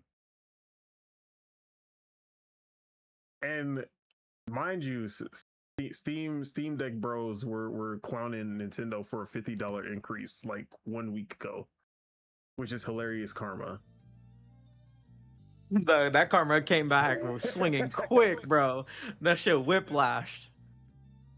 Why buy a Switch 2? That's what they get, bro. Well, you That's can just what go they get get. a Steam Deck LCD for $399 refurbished. They're not even selling that shit no more. And the funniest part about the increase that these fucking Steam Decks are still out of stock. You can't even buy. You haven't been able to buy one for like how long now? Shit is crazy. Months? Seems like. Also, no heads up. Just straight. No 3 days. Shadow drop the price increase. Yeah. They didn't even announce it. They didn't put out any kind of anything. They just said, "Yeah, go on the store. You gonna see the new prices." That's it. So it's almost like even the most benevolent corporations, at least people feel like they're benevolent, will have They their ain't moment. benevolent either, bro. Yeah. It don't seem like they benevolent either, bro. Corpo's gonna corpo at the end of the day. Wow. Yeah, y'all be putting. Dude. Oh, 949. I didn't even realize that. I was looking at the 789 one this whole time. Fuck, bro. I don't know. Bruh. You think Xbox Allies are next? No, they didn't have the RAM. I don't think they priced it with the RAM shortage in mind. And the RAM, they put some crazy ass RAM in the Xbox Ally X, bro. They put they like priced it 24 with gigs and 8,000 speed. Yeah, they priced it with the tariffs in mind. Yeah. But I don't think they priced it with the RAM shortage in mind at $999. I could definitely see it. I don't think it's gonna hit that fucking Lenovo Legion, whatever the fuck, Lenovo Go 2 price. Yeah, that price is bad, bro. That's like almost an 1,000 plus increase. Yeah, but I think we could see it hit like I think it could hit a similar $300 increase for the X, maybe like $150 for the regular Ally. Which in the PC handheld market, it will still be like one of the best values versus getting a Steam Deck for $949. Yeah. If There's only two options in my mind now, honestly. Yeah, it's Ally X and the Switch 2. Okay. But yeah, PC handheld market is in shambles right now. PC bros, bro. They anytime they shit on the console bros, they get hit twice as hard. Because now it's like RAM and storage is really bad on PC, so it's like fuck, dude. Let me turn this way. Actually, you are not immune. That's all. If laugh at somebody else, you notice that we ain't laugh at PlayStation. We ain't laugh at Xbox. When it hit Nintendo, he was like, "Yeah, we saw this shit coming too," because it's a global issue happening to every company, and I don't know why. You know, when it happened to Xbox, PlayStation people were laughing at Xbox for the increase, and then they had the exact same increase as Xbox. Yep. And then Nintendo fans was probably laughing at both of them, and then Nintendo and then got the Switch hit. 1 increased. Yeah, Switch 1, and then the Switch 2 increased. And then Steam Deck guys were out here laughing, and PC guys, I don't know if they ever had a chance to laugh because they were the first ones to get hit with the RAM prices and the GPUs and storage and everything. But yeah. It was never your time. It was always going to come for you. So it is what it is. The RAM apocalypse continues to take everyone. Yep. But we did get a few game announcements from a legendary series that had their update, and we got to see a little bit of in-engine footage for the upcoming Dragon Quest 12 and 2 other games got announced as well. But let's start with the other 2. First off, let's talk about the bad, because we did get a Switch 2 version of Dragon Quest XI S, which is one that I was actually looking forward to, because I tried playing the Dragon Quest XI on the Switch 2 and I was like, man, this needs that Switch 2 update with 60 FPS and crisper visuals, and then that shit will be A1. And we're getting that, but also Square Enix is fucking Square Enix. Because, 1, your save data will not transfer from Switch 1 to the Switch 2 version of the game. But even worse than that, there is no upgrade path. If you have the Switch 1 version, you are paying full price for Dragon Quest XI S on the Switch 2. Fuck. Which is fucking ridiculous. And it's the worst part is that Square is the only one who has been doing this. They, on some of their games, you get the upgrade path. And then on some of their games, like Dragon Quest 3 HD, Octopath, no, maybe, I don't think Octopath had the upgrade. It was another game, maybe Dragon Quest 7 Reimagine. But certain games you can't upgrade, which it was okay because they were new games. So if you had the, like, let's say you have your Switch 2 already, you're not gonna buy the Switch 1 version and then upgrade to the Switch 2. That wouldn't make sense. Now, if you still have your Switch 1 and you plan on getting a Switch 2 and you just wanted to play the game right now, then you're fucked. But it was less of an issue because it was new games. But this is a game that's been out for what, 5 years, maybe more now. No, it's been more than 5 years, like 7 years, because it came out before COVID. So this game has been out for a shit ton. Like it's been out for a long ass time. Everyone who wanted this game has probably already bought it by now, and you're telling us that now we can't upgrade. Gotta buy the game again. Count your days, Square Enix. Capcom would never. Sega would never.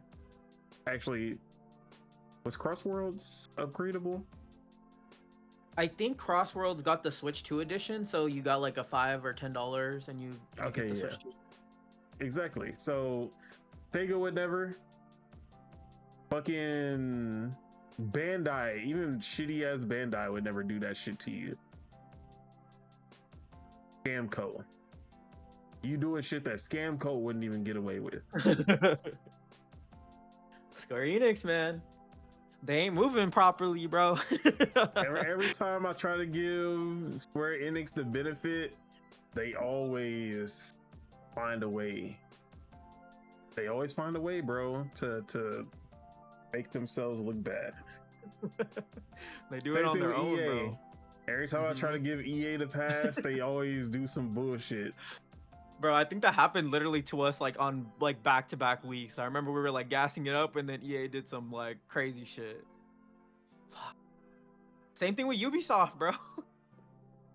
Every time we like, man, this might be the Ubisoft comeback that we need, and then we see another game that got canceled, and we're like, bro, what the fuck are y'all doing back there?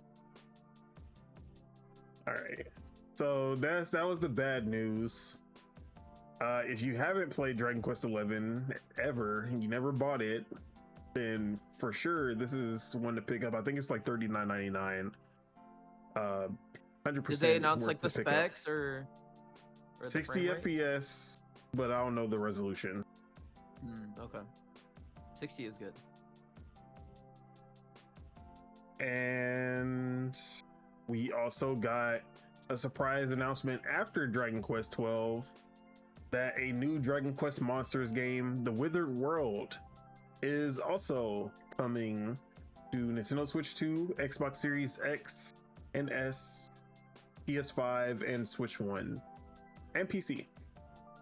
So basically everything. The last Dragon Quest Monsters is exclusive to the Switch and has not come to any other platforms, if I remember correctly. Actually, let me make sure. Dragon Quest Monsters, the Dragon Prince or something like that. Dark Prince or something.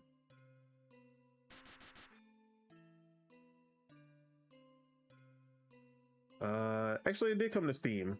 Okay. It came to the other platforms, but I remember it being Switch exclusive at first. So it is on Nintendo Switch and PC, but not on PlayStation, Xbox. But if you don't know, Dragon Quest Monsters is like a Pokemon style Dragon Quest game. A lot of Pokemon fans love these games. I've only played like the GBA versions. I never played any of the other ones. But they're really popular. They look pretty good too. I just never got a chance to play any of the newer ones. So that one was probably a big announcement for those fans. But the one that people were obviously looking forward to, and the one that has gotten the biggest buzz, is gameplay for Dragon Quest 12, which we had the announcement. It's gonna be a mature tone, and it's gonna be darker and grittier than past Dragon Quest games. And we were like, okay, let's see what this is gonna look like. And then we got before they showed the gameplay, they announced that they did have to restart development completely, started from scratch. So we are not getting this game anytime soon, which kind of sucks, but you know, game development is hard. It happens to the best of us. But we did get to see some in-engine footage, and the environments, the world look amazing. I hate the characters. I hate them. Hate the character designs. I think they look terrible. The main character, don't like his look at all. He just looks very weird. But then when you see it in action, I'm like, okay, I like the traversal mechanics, the little free running, the rolling when he jumps off the cliff and everything. They have maybe some vehicles, because we have like a character who's building like a spaceship or something. Maybe not a spaceship, but like some kind of hovercraft or something, riding on a bike. So I like the world, the setting. I just don't like the main character. I don't like this lizard motherfucker who also looks weird. Which some people are speculating that the lizard is also the main character, just in like a dream world, which is why it's called Beyond Dreams or something like that.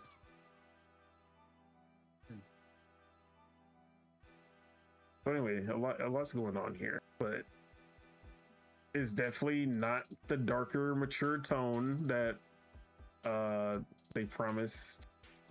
But it does seem that they have basically gone back to a standard Dragon Quest vibe. Even the title screen or the title reveal has that Dragon Quest feel to it. It's not that fire, you know, the blazing 12 from before.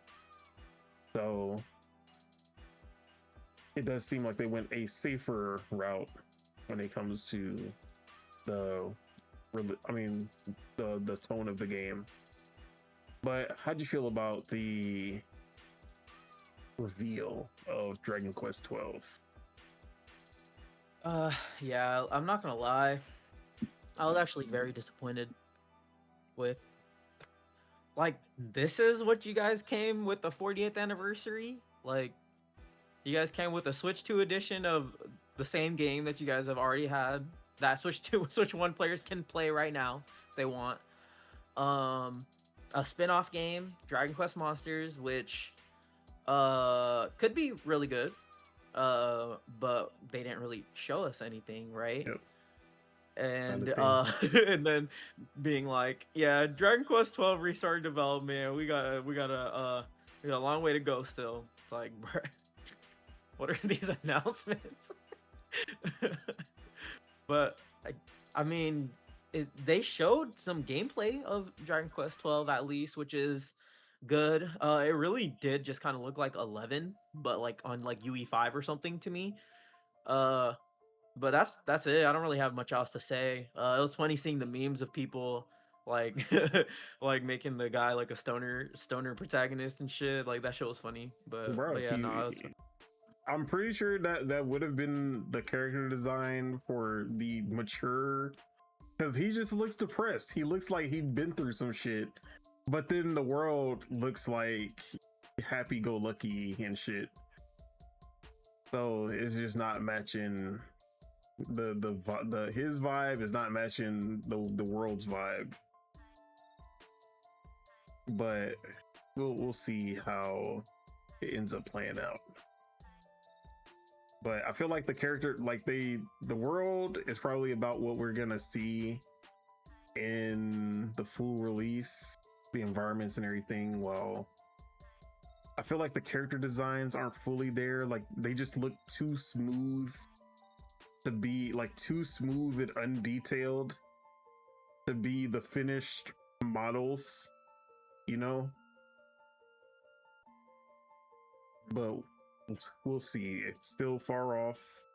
Maybe end of next year, maybe the start of 2028. But I feel like we also got a lot of Dragon Quest content like lately. We got this Dragon Quest 7 reimagined this year. We had 1 and 2 remakes like at the end of last year, and then Dragon Quest 3 was like the beginning of last year as well. So I don't think we're starving. What the fuck? Ah, no! Fuck! What happened? Damn it! What happened? I just fucking saw this shit in my recommended. As soon as the fucking video ended, I got this bullshit on my YouTube telling me that this fucking game is gonna haunt me for the rest of my fucking life. God damn it. Okay. Donkey Kong 64 is coming to N64. No way. Donkey Kong 64 just got announced. That's crazy. Hold on, I gotta send it to Jagger on hold on, I gotta send this shit and add him. That's hilarious.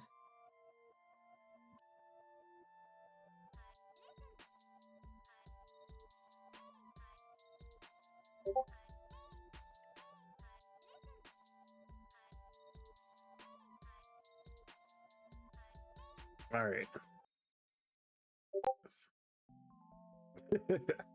He was quick. He was quick as hell. Oh man, disgusting. Anyways, I guess breaking news: Donkey Kong 64 is getting added to N64 N64 NSO. Don't play this shit, bro. I'm not like, the feel of the game and the mechanics are so good, but it's the worst designed 3D platformer of all time.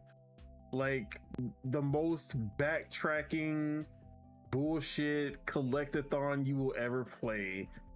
But also the DK rap is fucking amazing.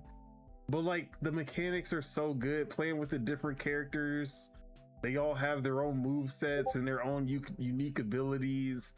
And then they just use all of that for just the worst possible game design ever.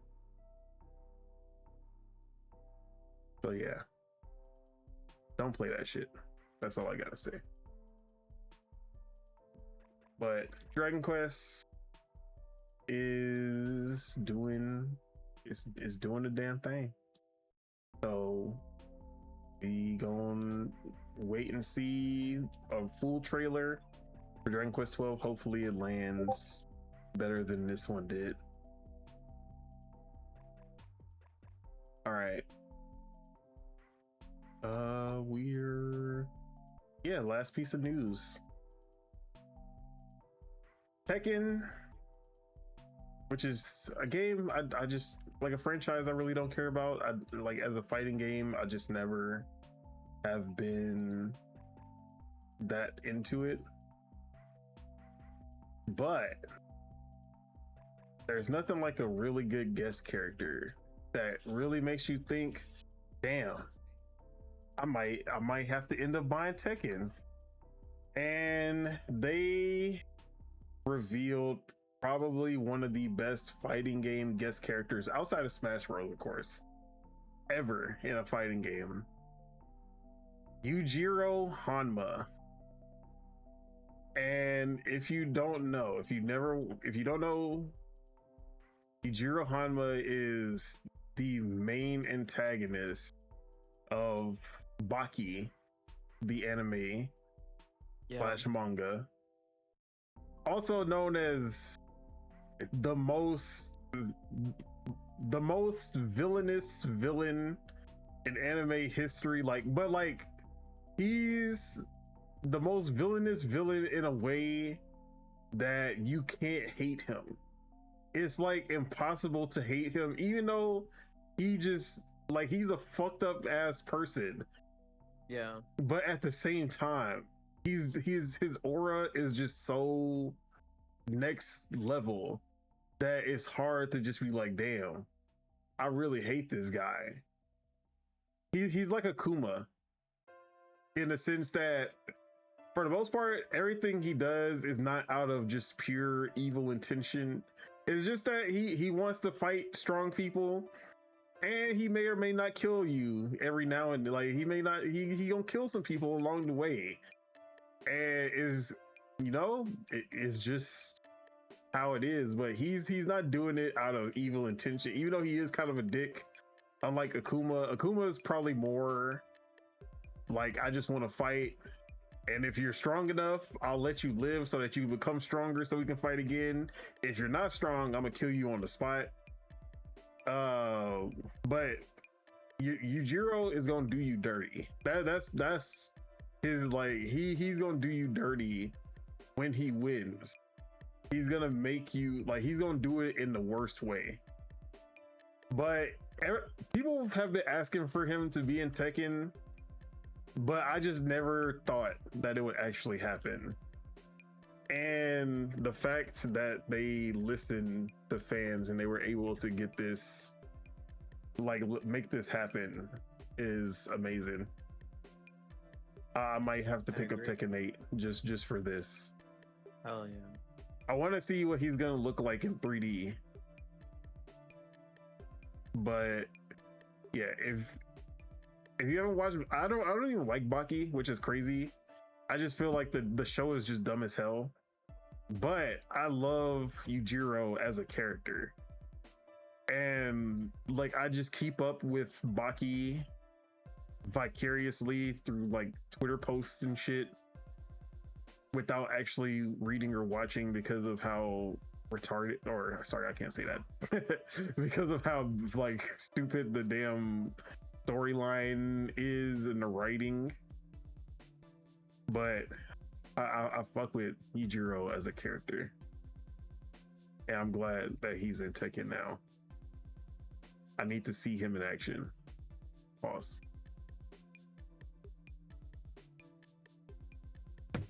But you have any? Have you ever watched Baki? I've seen like a few episodes of Baki, but I just knew that this was an anime character and people are gonna go crazy for it, to be honest. But it's a cool announcement for sure. But I have no ties to it though. Yeah, there are people who are like, oh, this isn't as big as Clive from Final Fantasy, bro. No, it's probably bigger than that. 100 times bigger. This is a 100 million manga seller series versus a Final Fantasy game that didn't even surpass Final Fantasy 15. Like, not even close. No one is checking for Clive, bro. I'm sorry. Clive was a cool announcement, but not even in the same realm as an anime character as popular as Yujiro. So one of these days, whenever that pack drops, I may be talking about Tekken 8 on here. I'll probably be picking it up when I see it on sale. But that's all the news that we have. Anything you wanted to add before we wrap it up? No, to be honest, damn. We kind of got through it. I guess there just wasn't as much. Yeah, nothing too crazy. Obviously, showcase season is happening, so a lot of the news getting saved for next week. Ooh, it's so exciting, bro. But that is it. I don't have nothing else. Oh, okay. Yeah. That is it. That is all we have for you guys today. Thank you all for tuning in, and all the people leaving comments in the chat. We do appreciate the support. Make sure you guys hit that like because we love you guys and it helps us grow this channel. If you're not subscribed and you enjoyed the show, make sure you guys hit that subscribe button so you can stay updated for when Dual-Wield premieres. And of course, join the Discord so you can join in on conversations as the news breaks out and we talk about it in the Discord and all that. But with that, let's go ahead and get out of here. Subeg, appreciate you for pulling up. Where can we find you? What you got going on? Yes, sir. You guys can primarily find me in the Discord. That's probably the best place to tap in. If not there, Twitter, Subeg Dollywall, Instagram, Subeg Dollywall. You guys can follow me there. Yeah, I'm gonna definitely have some cool shit up soon. So I'll have some more shit to plug as we keep doing this. But yeah, main place is Discord. Join the Discord. I literally linked it in the last I like retweeted it in the last one. So hopefully people start joining it, you know? I'd like to see more faces up in there for sure. Yes, sir. Yes, sir. As for myself, Don Otaku, you can find me on Twitter at PastaFeet F3ET. You can find me on twitch.tv/OtakuTheDon. And of course, you can find me right here on YouTube, where not only are we doing Dual-Wield every Thursday, Project Untitled Gaming Podcast every Saturday live. And of course, check us out on Lords of Gaming. We both recently put out some articles, so check that out. And then, yeah, Discord, like I said before. But with that, any final words for the people to get them through their week? Final word for the peeps: play some games. Play some of them great games, bro. Mina the Hall. We didn't even talk about the Mina the Hall. Oh yeah, stuff, but Mina got great ass scores. Goaty. Mina the Hollower is now the highest rated game of the year.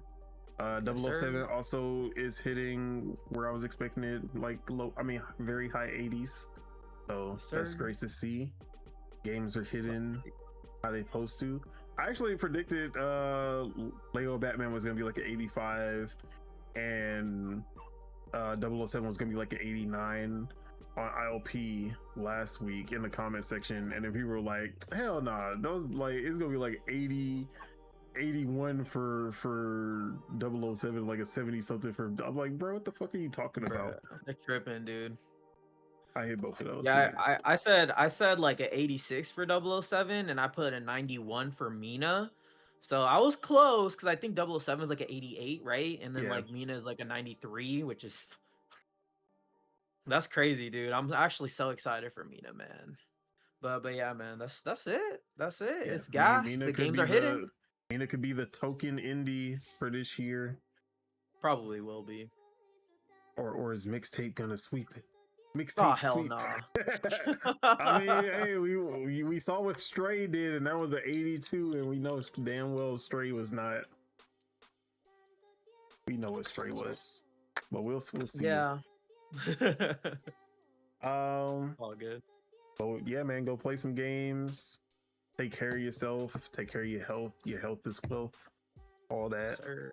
But with that, let's go ahead and get out of here. Peace out, everybody. Enjoy your week, your weekend, your month, year, life, all that. Bye-bye. Peace.